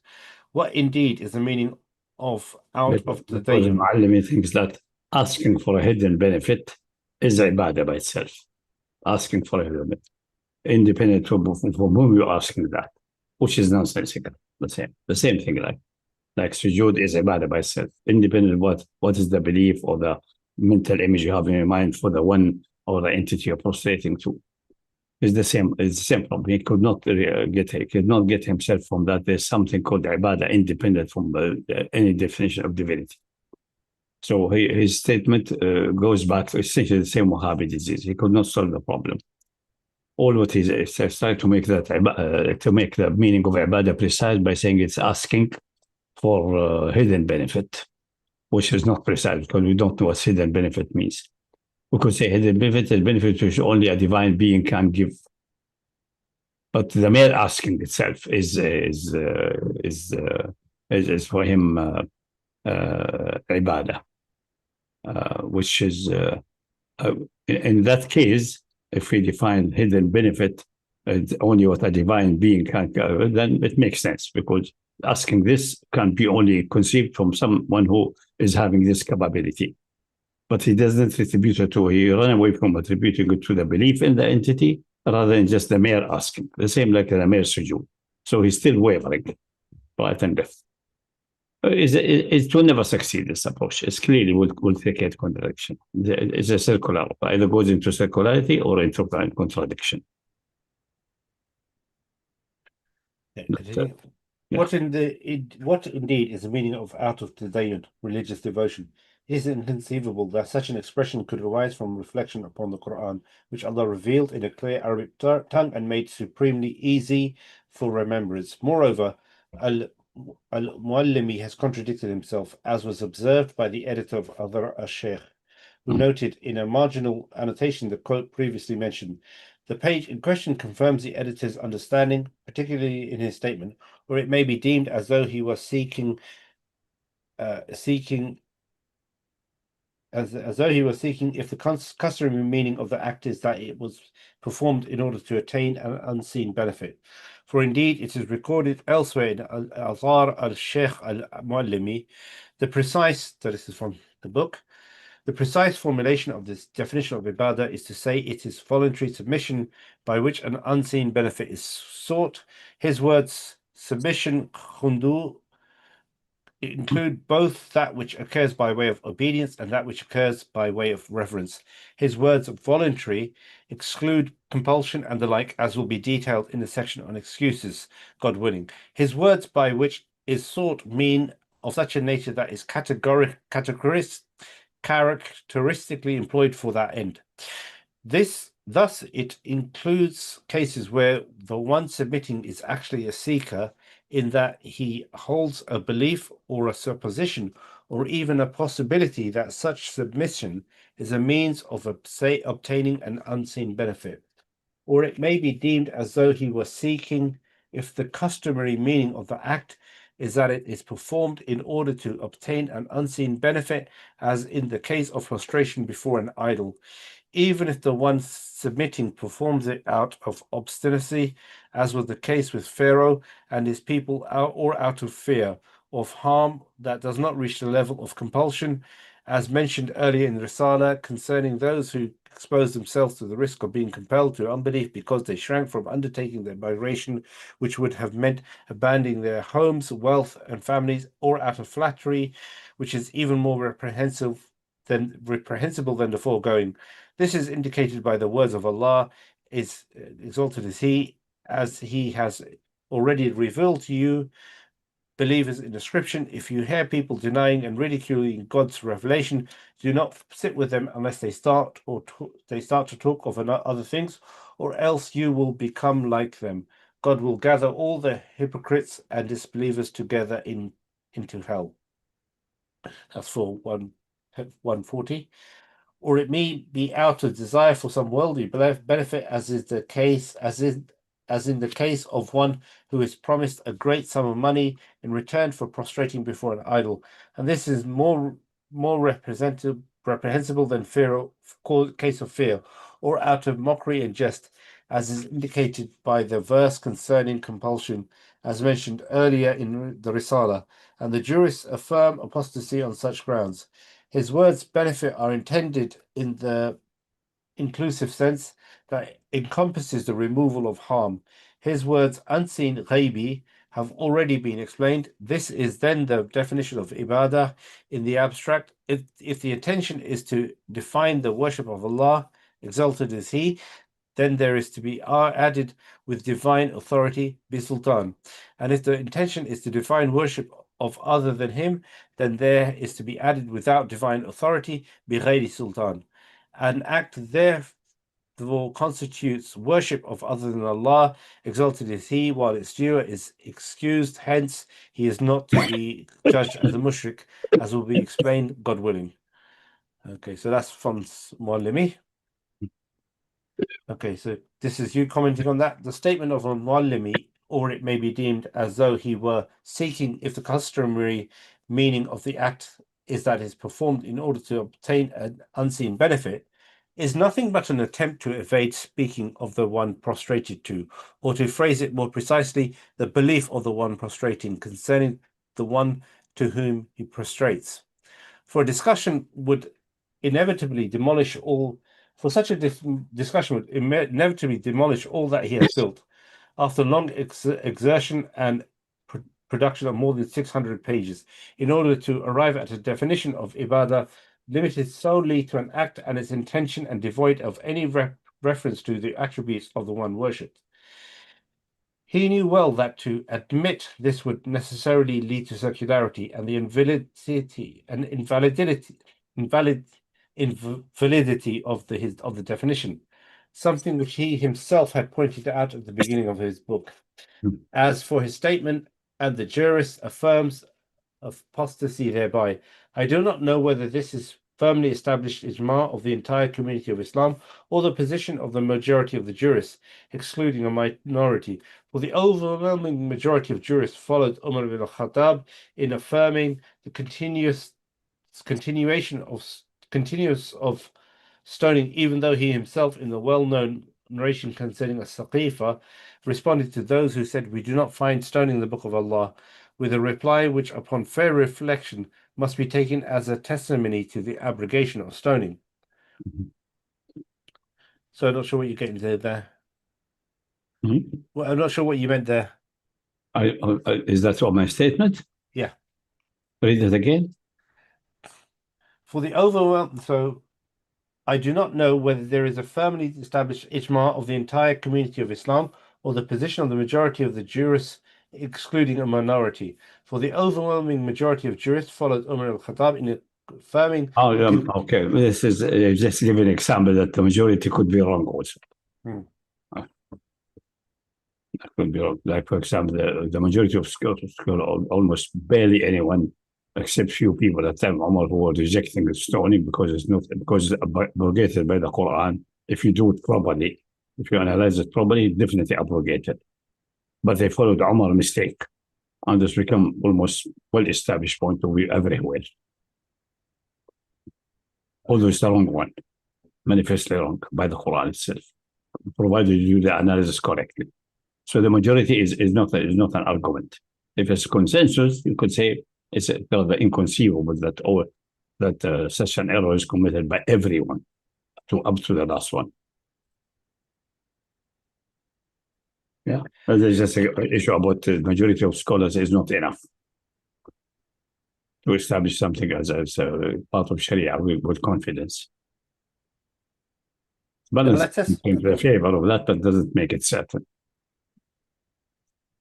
So the example of stoning is just giving us an example of a mistake of Umar, which the overwhelming majority of scholars followed him.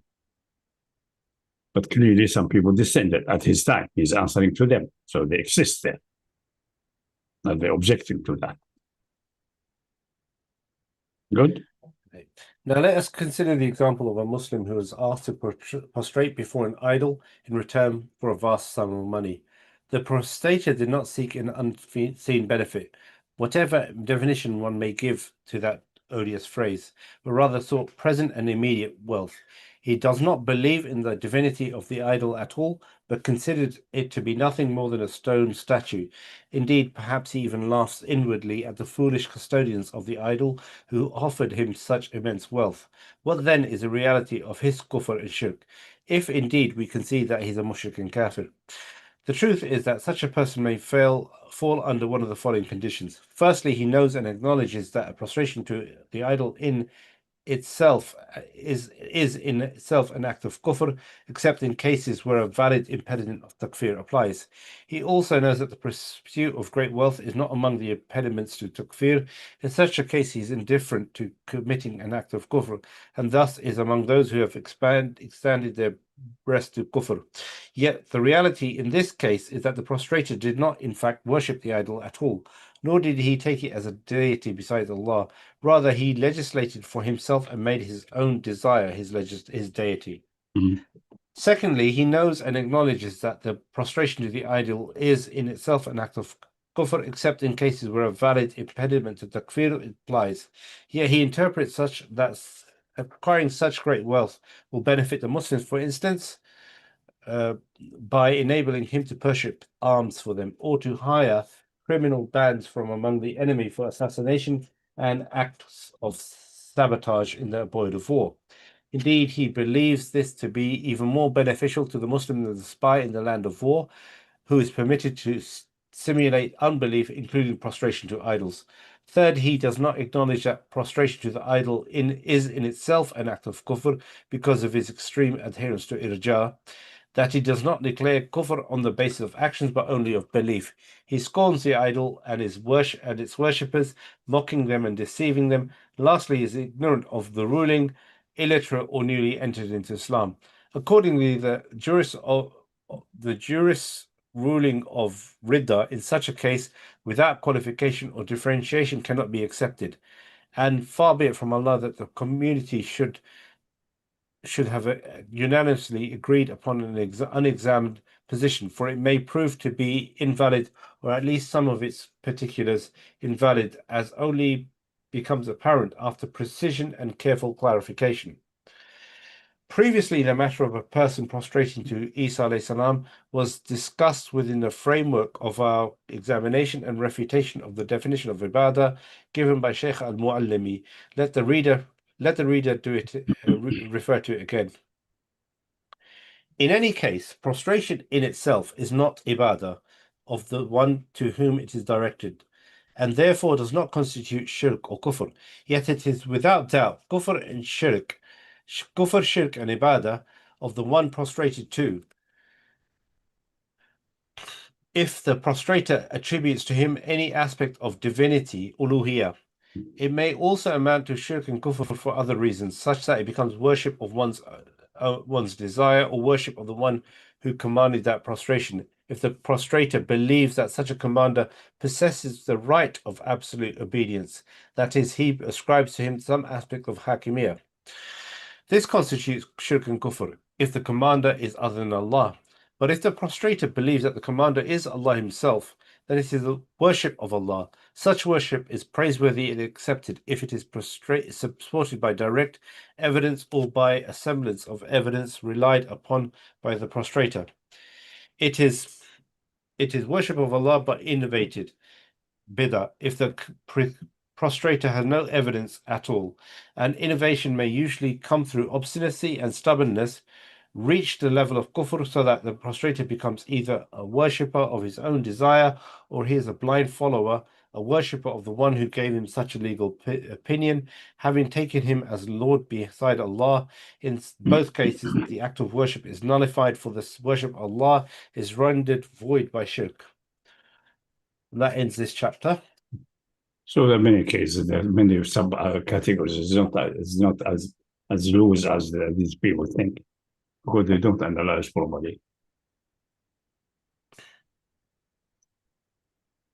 Okay, I think we should stop here for this week. I think, yeah. Yeah, so next week we'll start from page 231, chapter 3, standing with humility and silence is not by default worship. Okay, second. Okay, anyone got any questions? You want to unmute? So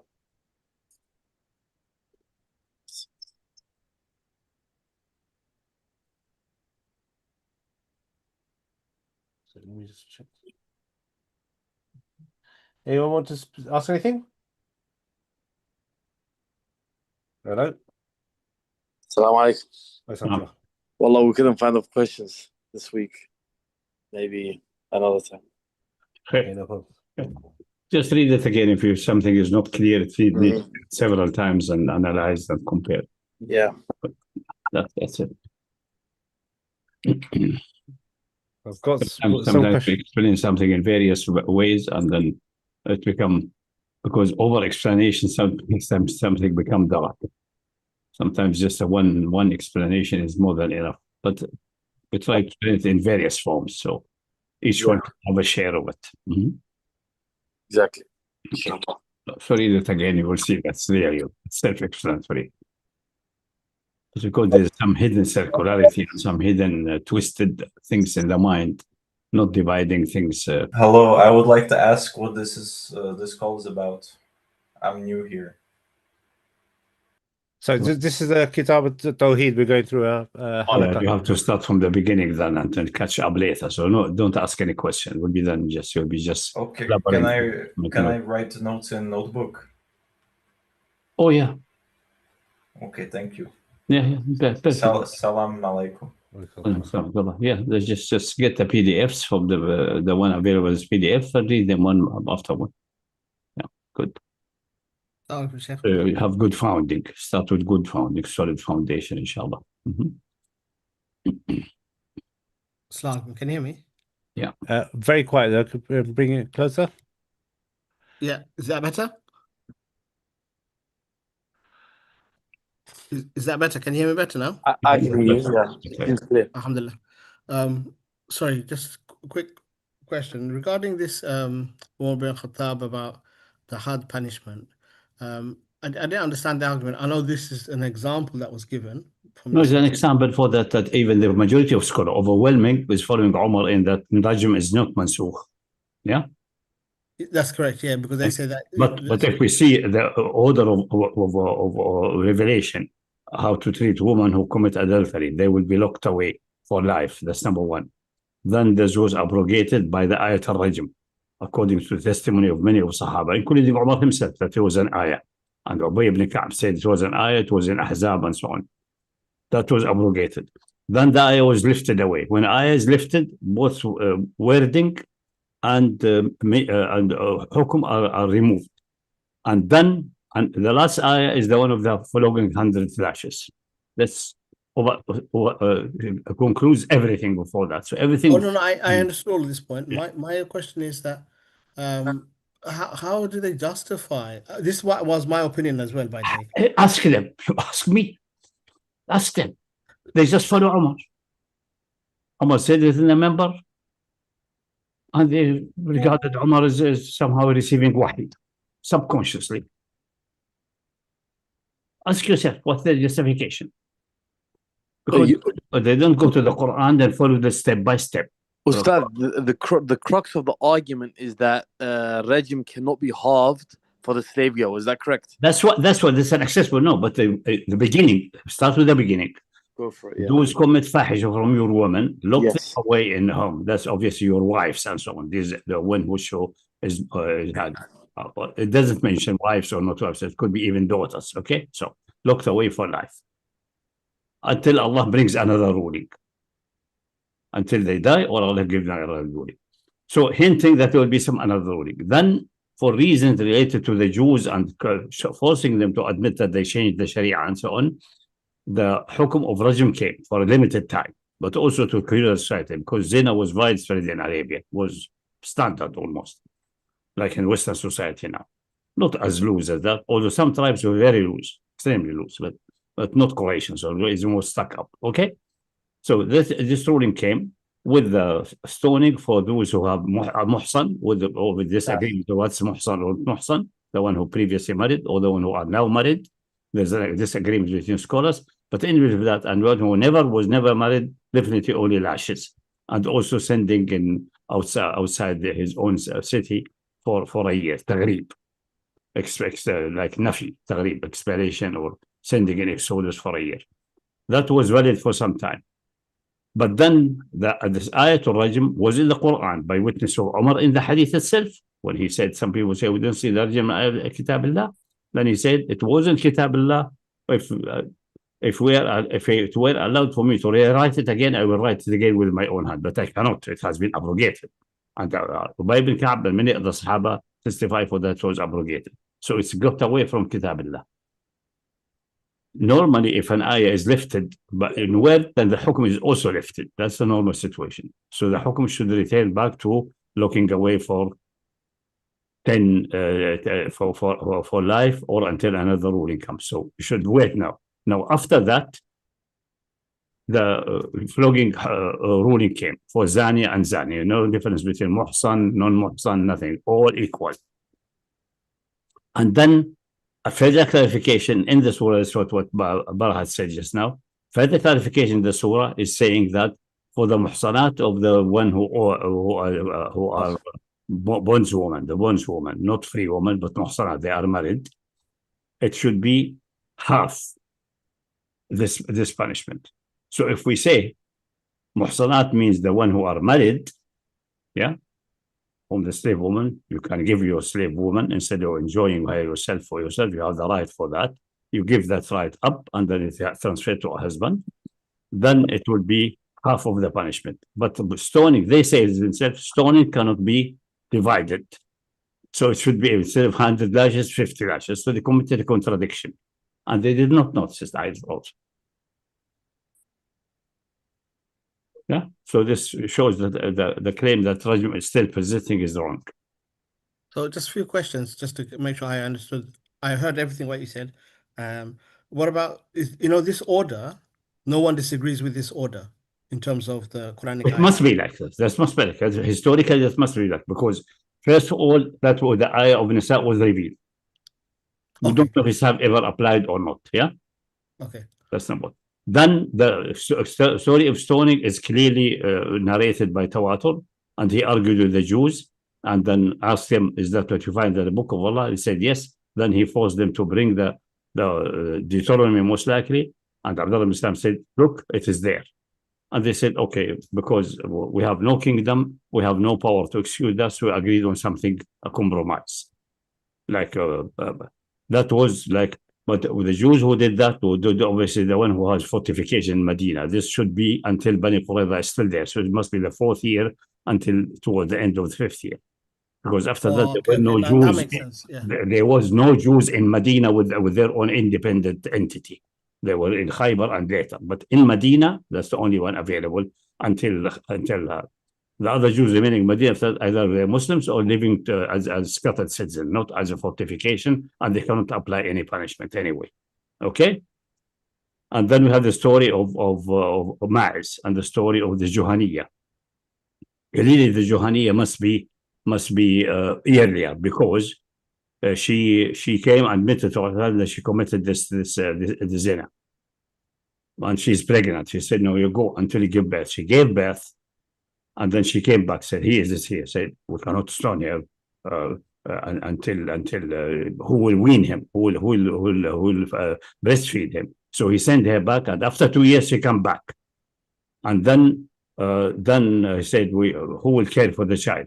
We postpone her. And then Ansari said, I will adopt the child and care for him. I will make kafala, not adoption in the sense which was abrogated, but then he ordered her to be stoned.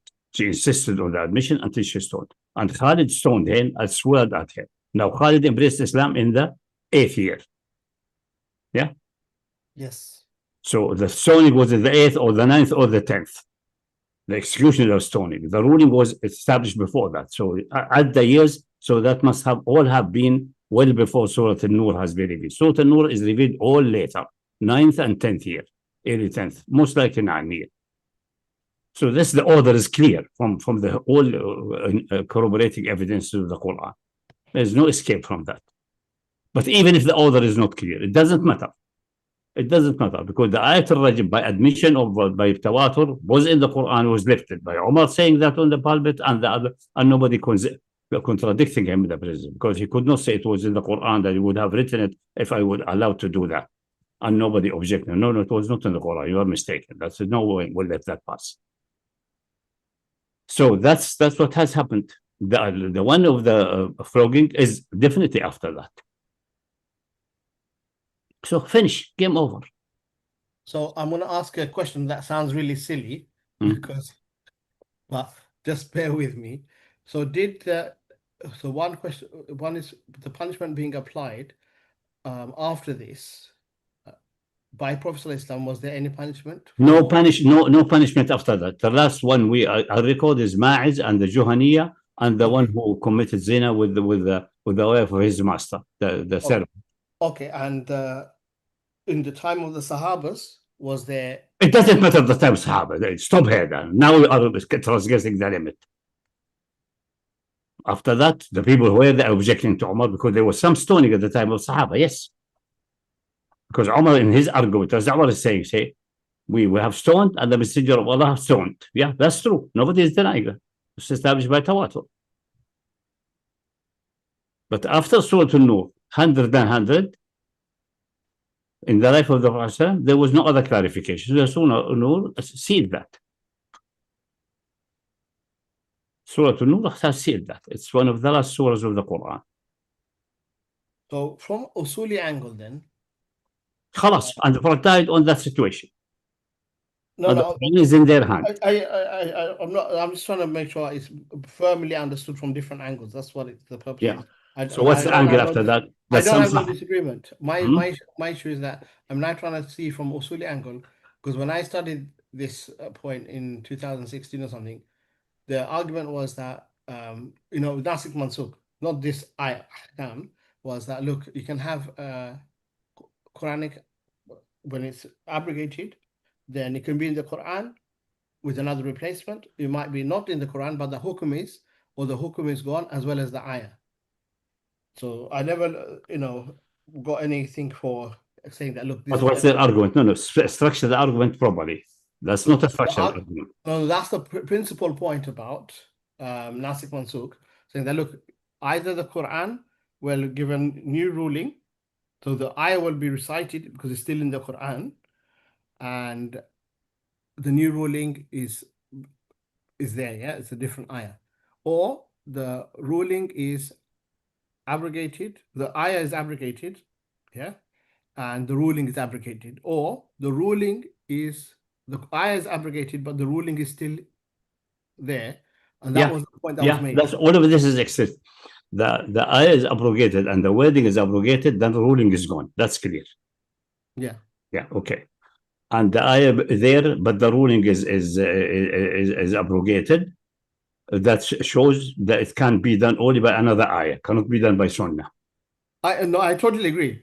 You see, so how is it then? That's what I'm trying out, because I never thought about this, and no evidence was given at the time. That these were just laid out. These are the principles. I never queried it. So continue the argument. So what's your problem now? No, I have no problem. But then I realize that, hang on, how can that be? That the ayah. Yeah, we have in the Quran only the two. Assume the issue of that those ayah and lifted. We don't agree with that. We say Umar is lying and Ubay ibn Ka'b is lying. That didn't happen. Okay. Yeah. That did not happen. So we have the ayah in Surah An-Nisa, the one that lock them away until they die or rather bring another ruling. And then we have the ayah in Surah An-Nur. No stoning there. So what do you have else there? The ayah to Surah An-Nur is the last one and definitely dominant over the first one. And contradicts this. It's not restricting, it's completely contradicting it. So it's abrogating that one. So finished. That's the only one we have now. So on this note then what's the indicator? And then you could say that this ayah abrogated even the act of the prophets before that. Sorry, could you say that again about the prophets before? Because Umar said we stoned and the Prophet ﷺ stoned, and we know how many stories of stoning that's impossible to be all fabricated. Yes, we know that. And the ayah in the Nur abrogated all of that, because the ayah can abrogate even the action of the Prophet ﷺ, because it's contradicted. Agree. Yes. So whatever he's tuned it, Umar is mistaken. That the rajm is not mansukh. The rajm is definitely mansukh. And still the overwhelming majority followed him. And then you have the hint in the Quran about the muhsanat of the which your bondswoman. Because they're muhsanat. And they're muhsanat, he means they got married. فإذا أحصن فعليهن نصف مع المحصنات من العذاب. Ihsan here meaning getting married. Yeah. So I see how you keep it clean within the Quranic text, and also it's clear, but you have to do it bit by bit.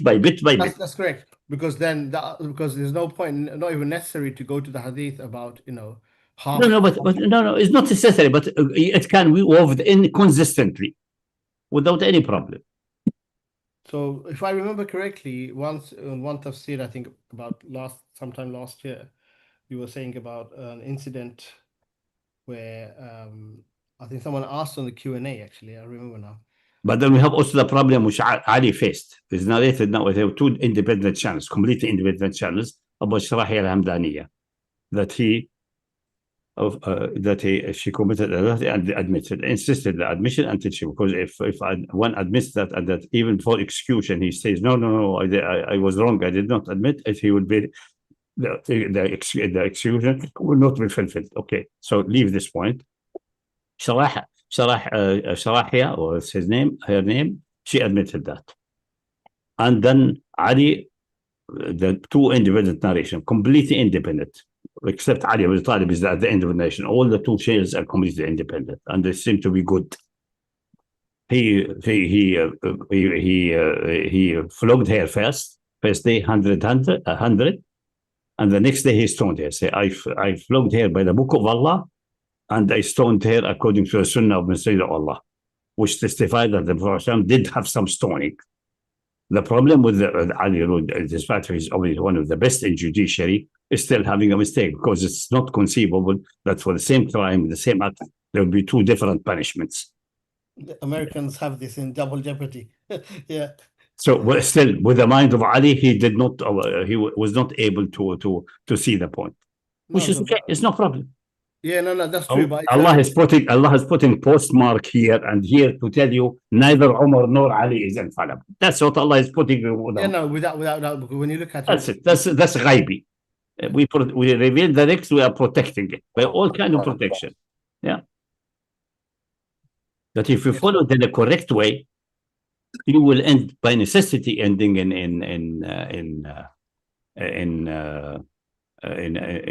it is definitely the Messenger of Allah has stoned. There are many cases, definitely, and they are all of them relatively early from all circumstances. The one concerning with the Jews, the one with what's her name, Al-Ghamidiyya or Al-Juhaniyya, rahmatullah alayha, the one who repented, the repentance era for the people of Medina, or rebuked Khalid when he swore at her. So, stop it. Don't go to extreme. This is the punishment of Allah. We administered it by, we are forced to do it by Allah's command. But her repentance is enough for all the people of Medina. So don't even say anything negative about her. Huh? And he performs on her all of these things. And that after 2 years and 1 year of pregnancy, almost a total of 3 years roughly. So even if say it is the 10th year, the crime must have been committed 3 years before. Definitely an nur is after that. But it doesn't matter even if it's not after that, because the Quran is dominant over the Sunnah, and there's no way to combine stoning with the 100 lashes. Plus the 100 lashes apply even for married bondswoman. So they say half of it. They say half what mean half of the 100. Why not half of the stone? So stoning cannot be half, so it must be 100. So they're refuting themselves. Yeah, paradoxical. Yeah. So if you add all of these things, make it necessary. But you see, Umar could not see that, because he's executed. And Ali could see something there, but he could not overcome this problem. Somehow in his mind, it's possible to have two punishments for the same crime of two different punishments. And he should, in that case, if you say if he still the stoning is valid, okay, and should be administered according to the Sunnah, it should override the flog. Why than flogging before? Meaning there's obligatory to flog, but if you did the flogging, then you have fulfilled the ayah. Yeah, because it causes other contradictions. I was just thinking about this point. So would this be something suitable, not in terms of had, but the usuli principle is there? It's for the He's literally 2 days away. Yeah. The point is that, you know, when it comes to idda period, you have the pregnant, the husband passed away, talaq, all these. So when there's overlap, whichever one's the quickest that fulfills that, the husband's passed away, then the idda's finished. Oh, sorry, the child. The problem, they said ab'ad al-ajlain, the further away. In reality, we have the evidence of Hadith al-Islamiyya, and also Quran says وَلَاتُ الْأَحْمَالِ, always that's in context of divorce and so on, and raj'a. وَلَاتُ الْأَحْمَالِ أَجَلُهُنَّ أَنْ يَضَعْنَ حَمْلَهُنَّ. So this indicates that haml is a special situation which makes both for raj'a and also for the death the same principle.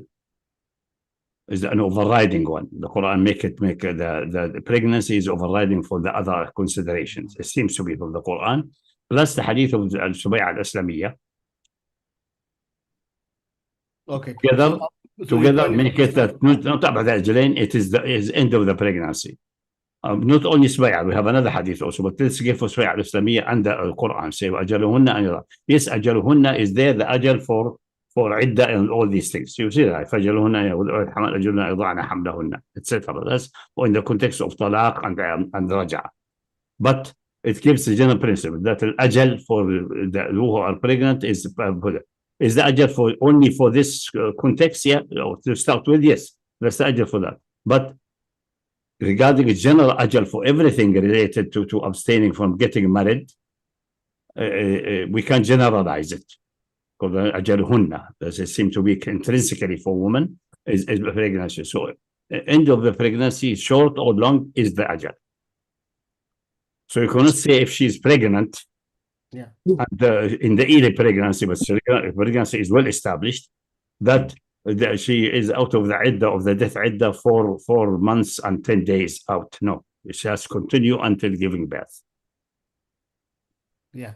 And you can say also rationally, this is also. No, that's fine. But if it's before, because the rule is al-ajal of a pregnant woman is her. And the other evidence is the hadith of Zubayr. Zubayr was very bad with women anyway, generally. At the end of his life, he ended, not at the end, near the end of his life, he ended divorcing Asma bint Abi Bakr with the interference of Abdullah, his son, and so on. It was very rough for the woman. So he had a wife, and he was very mistreating her as well.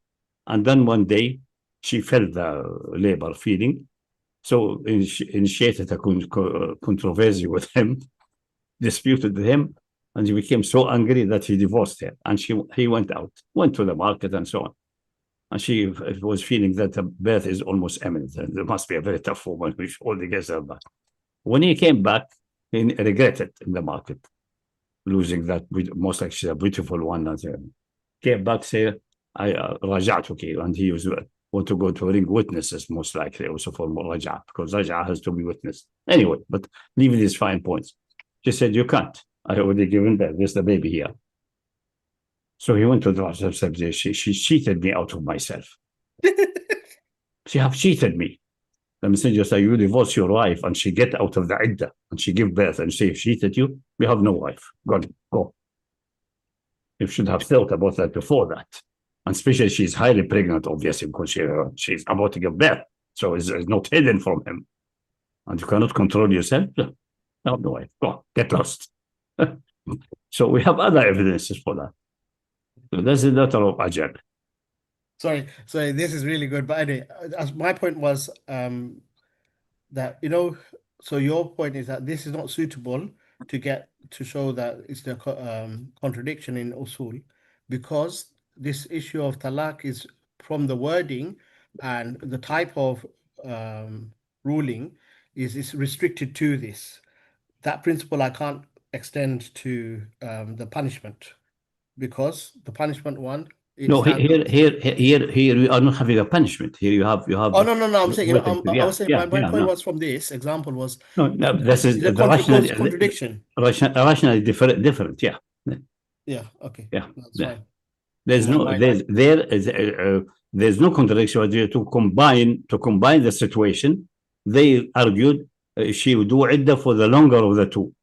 So if she gives birth 1 day early, like 2 days after his death, in the case of the death, then she should wait for 4 months and 10 days, so that other ayah applies.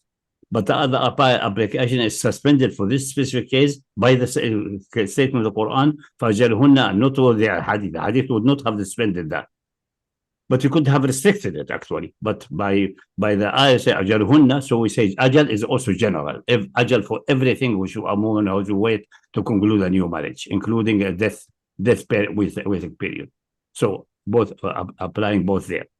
So that in that case, that's refused. They say she wait until the longer of the two. And then if the birth is after that, then because ajalhunna and yudha'na hamlahunna is now valid. And it's continuous until the giving. So the ajal for women, both for divorce, for everything, is giving birth. For pregnant woman, giving birth, override everything else. If they are not pregnant, then the other rules apply. Will be then ajal for istibra, like for example, the triple divorce is a mistake. Many scholars also have this mistake. That in the case of someone who's had been third divorce, that she has to wait the usual 3 months iddah, etc. That's a mistake. It's not. It's only 1 month to make sure that the womb is free. Yeah. Because there's no raja'. And that's what Fatima bint Qais argued against Umar. Again, Umar made the same mistake there. Say, she said them, read the book of Allah. What he said, Allah ba'd dhalika amran. What can happen after the third divorce? Nothing. So how about this? Yeah. You see if my thinking in terms of applying usul is correct or is not suitable. When I was going through social system with the Hizb, the argument was, regarding the ladies' khimar. No, sorry, jilbab. The three different hadith about where the sleeve can be on the wrist, just below the wrist, and just above the wrist. And Sheikh Taki's, from what I remember, was to cover all of them, fulfill all of those sunnahs, keep it at below the wrist. So all those points are covered, even though the other opinions are valid. Did you understand the point about being consistent? So you cover all the other ones in this regards. So no, the jilbab is the definition of the jilbab. The jilbab, by definition, is what covers the whole body. Yeah, that covers the whole body. Now the question, is there exemption from the whole body for the coverage? we have to look for a hadith and so on, and see what the nature of jilbab, what the Arab were using at that time. Okay. So it is not what the define jilbab, because at that time khimar was not obligatory yet, except for salah. Yeah, was not obligatory or highly desirable, depending upon the point of view. The command in Surah An-Nur, which is later. So originally, the first thing was revealed is the ayah of jilbab. قل يا النبي قل لأزواجك وبناتك ونساء المؤمنين يبدين عليهن من جلابيبهن. But that's the mentioning of نساء المؤمنين there, the wife of the Prophet ﷺ, indicate that's before the ayah of hijab, because of ayah of hijab they are not even allowed outside except for need, and if they go for need then they have to have jilbab and also niqab, because this will be the reasonable substitute for hijab. Hijab is complete cover, is a curtain having a wall, being talk to them behind the wall, complete separation. Obviously that's not feasible if you are outside of the house, so it will be a jilbab and khimar and even a niqab most likely. Good, and possibly even gloves. Arabs say if they the high society woman, they will wear also gloves as a sign of exaltation and so on. Complete coverage. That's the hijab which Umar was wanting the wife of Prophet to be protected by, especially until Allah ordered that. So that's the one. Then after that, after the jilbab story came then the hijab without words. It's specific for the wife of Prophet, and the wording is very clear, like the sun in the sky. Whatever the Salafi claim is completely nonsensical. And some of them claim now because the wives of prophets are example for woman, Muslim woman is mistake. They are not example. Two of them have been rebuked in Surah by itself, Surah Al-Tahrim. So they are not good examples. They should not be taken as example in anything. Nothing. The only example should be taken absolutely is the Messenger of Allah. Nobody else is an example. And Ibrahim, except for the istighfar of his father. That's it. Clearly. By the nas of the Quran. Everybody else can make mistakes and cannot be taken as example. You have to find other evidences for him. Then came the ayat al-khimar after that. And especially mentioning the khimar, which was worn before that as a custom, most Arab, so they have the khimar, the whole world was wearing khimar essentially, Jews, Christians, also generally. And now the order is that the opening here, so the jilbab had an opening here, like this. What they call in French, they call tay. This, which is called jab, that's the jab. The pocket, it's actually the pocket's entire part from here, was not to the side, like in the modern, in the recent centuries. Yeah, this here. So it was open. So you could see, although they may have jilbab, still, although covering all the body, still because of this here, because they have to put their head through it, is you can see the top of the breasts. You can see the top of their breasts here, this. So jilbab is not necessarily, is almost certainly not necessarily covering even, is covering the body. Usually the hand and so on is excluded from the body, generally. So we have this. Then it came and they have to turn it, so they have to strike it over so cover this. You don't need to cover if you have buttons and you button it up. Then the job is done. You don't need to have the khimar turn it around like this. But if you don't have the buttons, because not everyone can have some jilbab even having an opening which cannot be buttoned. Okay, then cover it by a khimar. Other khimar who has a long part like that. And then people develop later the khimar jilbab like Somali. They have khimar jilbab in one unit somehow, which is okay. Or in two pieces. The top piece which go until here and the rest. That's fine. You can do all kind of variation, fashionable style according to your taste. So for Sheikh Taqi, I don't know what's his mustanad is that most likely he did not, because one of the hadith about that he said that when a woman reaches, that's the hadith which is used to clarify that the khimar is obligatory and covering this is obligatory. And then one hadith said he showed only the front of his hands. Another hadith, same story, and he had nothing more than her face. He pointed like that and held his hand here and up to here. Now, did it hold it like that or that or that? You can argue about that. But since generally the issues of aura goes to the next joint, we can say maybe from this joint down here is not aura. We can say that's not included. It may be desirable because the ayah of jilbab and khimar, it does not clarify that, so we keep it in that. But haram, because the hadith, both hadiths say it is not permissible of a woman who believes in the day of judgment to show anything if she reaches the age of poverty and so on, to show anything to foreign men, obviously, and so on, except this one and up to here, and he held. So whatever narration you take, you can take the more restricted one, then he shows only half of his wrist like this. All this, but in that case, I think the only way, because all these aura goes by joint, from joint to joint, so it has well defined. Sharia is always interested to have things well defined, not obscure. So here, so up to here, and then this can be shown. So if you say the wrist itself, meaning you have to include you may say the fingers are really another joint, so the wrist has to be covered. And this will be like these sport car driving gloves to have to be worn. I think this is too much of a hardship. So the more liberal interpretation of the hadith is that he held here ma'asamahu, held him below a little bit off the what's the name of this joint? Of the elbow.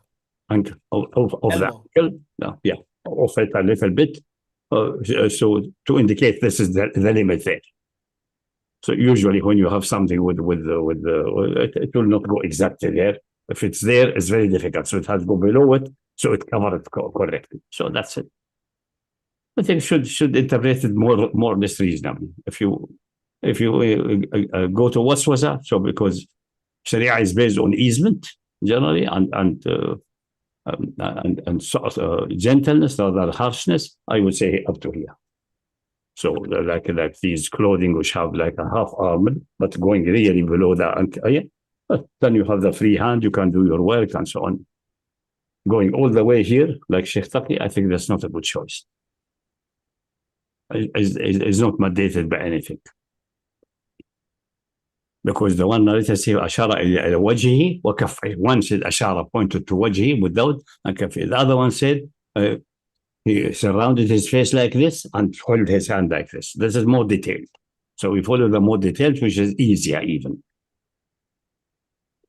And Ibn Abbas also described that also in that way. His own description, not the hadith of the Prophet. Hadith is good. Even Abu Dawud say it's mursal. I think Abu Dawud is a mistake. It's not mursal. The hadith of Khalid ibn Durayk. Because there's another completely independent channel coming from Egypt through Ibn Lahiya to his, and the isnad is for the other one is good. Because the narrator of Shaiba is one of his old students. Who the whole narration is solid and reliable. So we have this. These two. So that's what we have. But this is not related to the Usuli situation we have. Because it's not that the two applications are contradictory. One is easy, one is... in that case, my inclination generally is you should take the easier one, not the stricter one, unless compelling reason for that. Because generally, no, this religion is easy. It's like Hanifiya Samha, the easy, simple religion of Ibrahim, not the tough, convoluted religion of the Jews and or the completely loose and unstructured religion of the Christian. No, but it is a well-structured, ending in certain joints, and so things are well defined. Well definition is as important as having haram and halal. You have to make clear borders. Some people are sensitive; they would like to add a little bit of cautiousness and so on. Okay, if you no, but don't make it a fundamental injection of Sharia. So going back to the usul point, is there any, did you say that there is, I thought you meant to, you contradict yourself. So if I understood from you correctly that the hadith can never override, because there's three, from what I said also, there's three different... Cannot abrogate means contradict, that you cannot let the hadith work and the ayah work by using restricting the general, specializing the general, and restricting the absolute. These are not abrogation. That's the difference between restriction, specializing the general, and restricting the absolute, and abrogation. Abrogation is definitely contradictory. Another way is say if the ayah is general, and the good solid sunnah can rely upon is restricting generality, specializing, excluding special cases, excluding certain cases, then you could say the ayah that was revealed, Allah intended it to be not general, but kept the clarification, because this is a clarification to the sunnah. ثم إن علينا بيانه. The word is general, so the general ruling applies, but the sunnah clarified that there is a certain exception from that. Good? That's the meaning of it. You cannot say it's an abrogation unless it's impossible to use a specialization or restriction. So I think in that but case, we don't know what Allah intended until the Prophet dies, then we know what he has clarified.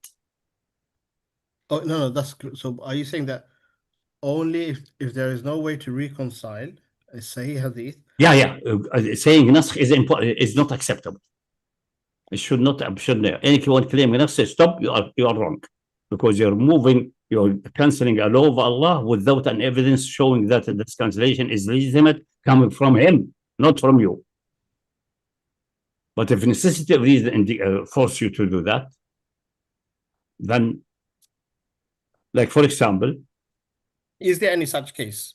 So the principle you're saying, what's the evidence now that a bit more wiser, hopefully, to ask the relevant question? Is there, this point that you're making, is there anything in the Quran that actually indicates for this? What? The Hadith. If there's something not in the Quran, about naskh, naskh mansukh, for abrogation, that the Hadith can, in a specific circumstance. No, there's no. It's only specialization and restriction, clarification. Yeah, and this is real abrogation. This is real abrogation. Yeah, because it doesn't make sense after thinking about it. But the abrogation is in the case of the Quran must be clarified by another Quran. Yeah, this one, I don't think no one disagrees with. The case of Rajm, the ayah of flogging is general. If someone tries to restrict it by using that the did stone or did not stone, he must fail. That cannot be that could be, but this way, then what was the argument? No. Let me give example. The ayah of locking the woman until they die or another solution comes. Yeah. It could not have been. That's the reason I say that there is an ayat rajm must be there. It could not have been abrogated. It could not have been abrogated, except by another ayah. Yeah. No, I follow the argument. Yeah. And that was revealed as an ayah in the Quran. Later, it was removed and then replaced by the ayah of Surah An-Nur, but could not abrogate by the action of the Prophet ﷺ, because it's contradictory. There's no way to combine, lock them away, and stone the married and flog the unmarried. That's uncombinable. It's impossible. Yeah. Agree. Yeah. So that's that. So the ayah must come. That's the reason there must be an ayah of her. Where is the ayah? Where is the ayah? It's missing. Where it is? It has been abrogated, removed completely with its ruling and also with the application of Prophet by the ayah of the flogging. And the ayah of flogging is supported by the issue that for the bondswoman, if they got married, it's clearly say then they have half of the punishment. Stoning cannot be halved by necessity of reason, so it has to be 100. So for married women, it will be 100, which are not bondswomen. Otherwise, how can you have? So that together make it impossible for the rajm not to be abrogated. That has not have been seen is unfortunate, but that's same with many inheritance law. The common inheritance law in all madhahib al-arba'a, unfortunately, is the Umar point of view about awal. Ibn Abbas said there's no awal, and he's right. Well, he made a small mistake in some point, but and the Shia do not make awal. The solution of awal is in the second ayah. The problem is focused on the first ayah. They missed the first ayah, the second ayah. And the indication how to solve the problem of awal. Why the problem if the fara'id do not exhaust the whole inheritance, something is remaining, is regulated by hadith. And regulated by two hadith actually. By hadith which says clearly, whatever fara'id leave, then it will be given to the nearest male man. Also that clarifies two things. That the word man could apply for women also, but to make it clear, it must be male man. That's the hadith of one of the most authentic hadith. Plus the first story of application of ayat al-mawarith. Also there's some remaining which went to the nearest of kin, which was the uncle, who initially took all the money. So the application of Rasulullah is infallible. It's clarified this issue with what remains after fara'id. Because in that case, Qais ibn Rabi' died and left two daughters and a wife. And the uncle came out according to the system of Jahiliyyah and took all the money. So the mother said, Messenger of Allah, these girls will never get married. We can read between the lines that they were not especially attractive, have many attractive features. So they have to have wealth so that will attract someone. Because we will marry women sometimes because of their wealth. They will never get married. And Messenger of Allah said, Allah will make a judgment about that. I can't tell you anything about that. And then Jabir is narrating a story. She's from the tribe of Jabir ibn Abdullah. And then a few weeks later, he told Jabir, call that lady and so on, and the uncle. And they came to him. And the ayahs came down, say, give Farida, the Farida, she gets an eighth because she has, the dead man has an offspring, two daughters. And the two daughters will, each one will take a third because the two daughters abroad will have 2/3 total. Okay, so there's some rest remaining because 2/3 plus 1/8, it doesn't add to 100. And then he said to the uncle, and then the baqi goes to you. It's not a fariba, it's just remaining. So this is an application of the principle that whatever remained after that. But was never narration from Muhammad ever that there was awal and he needed to be recalculated. Bring things that add all fractions, they exceed 100 or 100%, so you have to recalculate it back to 100%. That's a mistake made by Umar. And this is the main majhab of all the four madhab. The fara'id according to Umar. Anyway, we're getting very late, but anyway, that's the way it works. That's the way it works.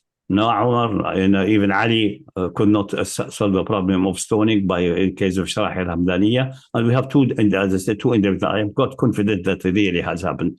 And Ali was, many Shia will not like that. Say, oh, Ali is infallible. It's not infallible. Just forget about that. In no sense is infallible. Even the ones who accept that he's not infallible, Imam Ali is treated infallible in terms of understanding the deen. That's why people struggle or find it difficult in accepting these arguments.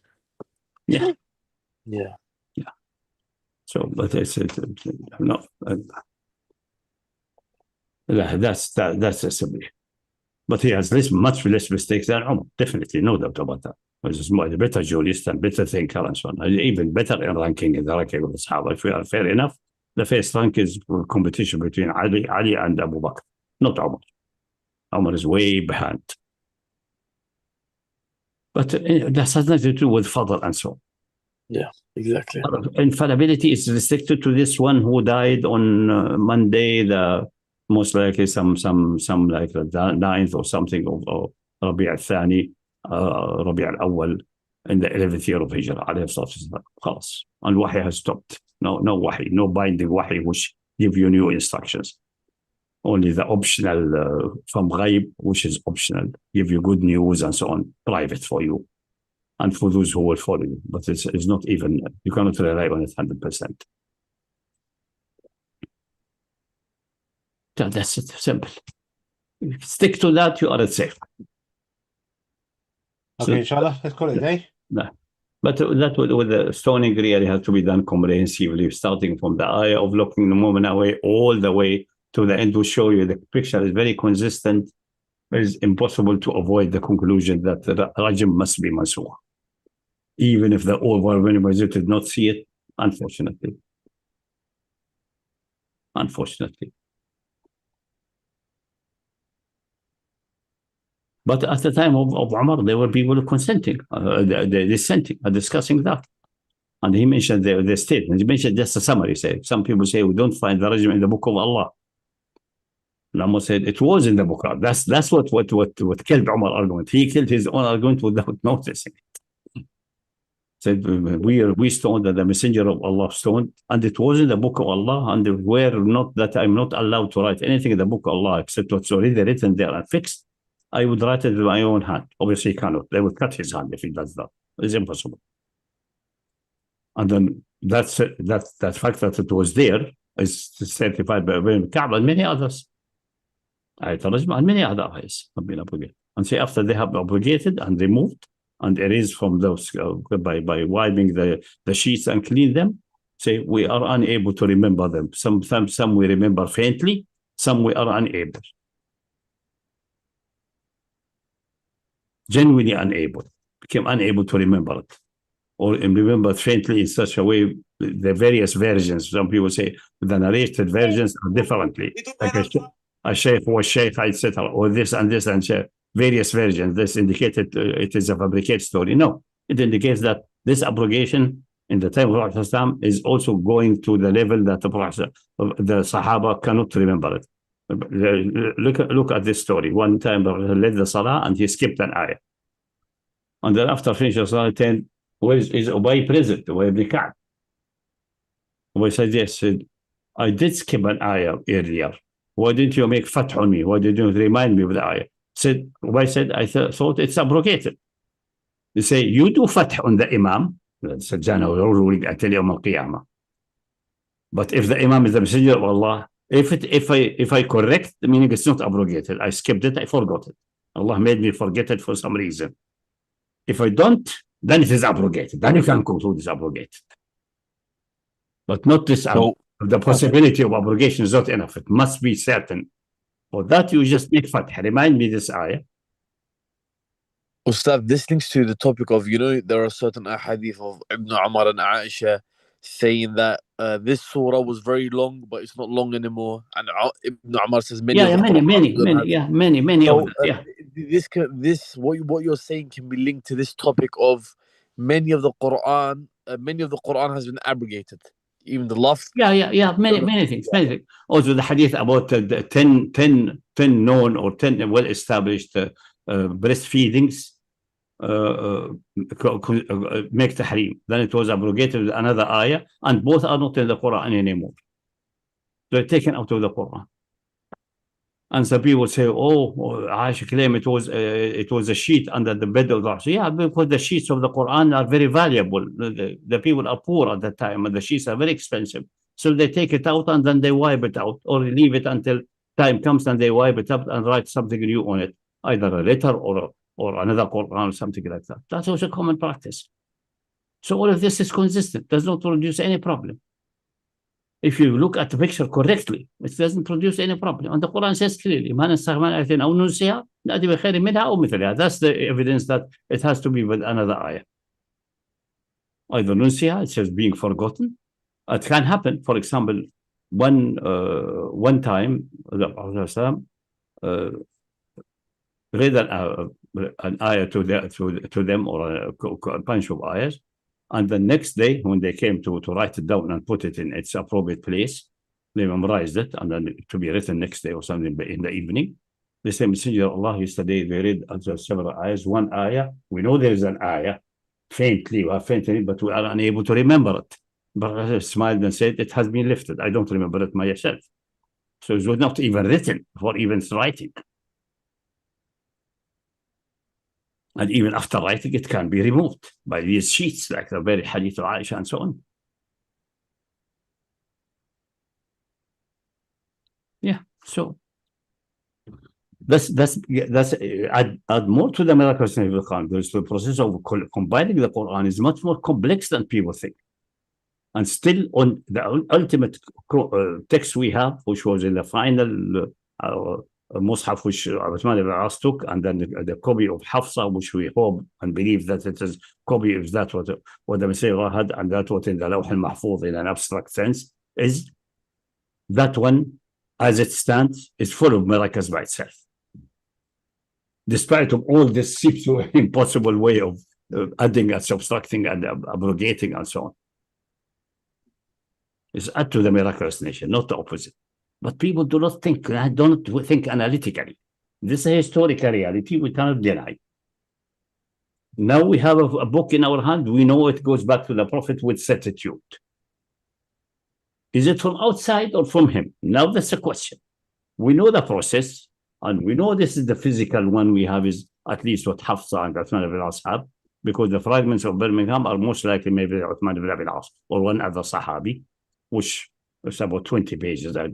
Anyone please check that for me. I think 24 pages, most of them Surah Nisa or Al-Furqan or something like that. And they exactly letter by letter what we have in our hand now. Besides, we have the manuscript of Sana'a, which is a little bit later, most likely, maybe year 70, 80. It could be even earlier, because the only conclusion is that it is because it was in a place which was locked away in the extension of the masjid of Sana'a, famous masjid, the famous Qibla, and it was locked away, and a wall was built and forgotten there until now, when there's an animal dead there, and you can even carbon date if necessary. But I don't think that maybe they have done the carbon dating. In any case, for the looking. So, and the sheets are there, so they must be from before. Now, the question, they may be written before that by 40, 50, 60 years.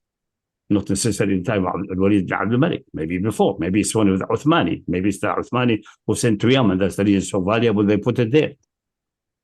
And this is the exact copy of that what was in Hafsa. Maybe.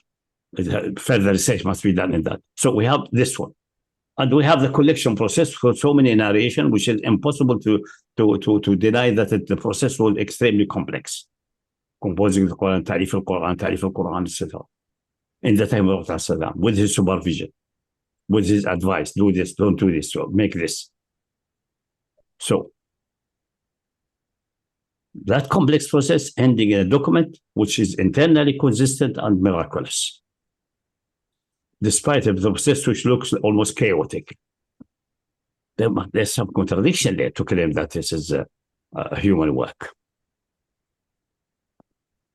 Yeah, that should be taken as a but people sometimes their brain is not working properly. They're working upside down. They're working upside down, not working the correct way. Starting with the facts at the table and say, how can you explain that? But ascertain first the facts at the table. Anyway, it's getting relatively late. What's the time, Karash, now? 11:41. Okay, let's catch Salah and so on. And yeah. Okay, سبحانك اللهم وبحمدك نستغفرك ونتوب إليك. اللهم صل على محمد وآل محمد كما صليت على إبراهيم وعلى آل إبراهيم في العالمين إنك حميد مجيد، وبارك على محمد وآل محمد كما باركت على إبراهيم وعلى آل إبراهيم في العالمين إنك حميد مجيد. تصبحون على خير والسلام عليكم.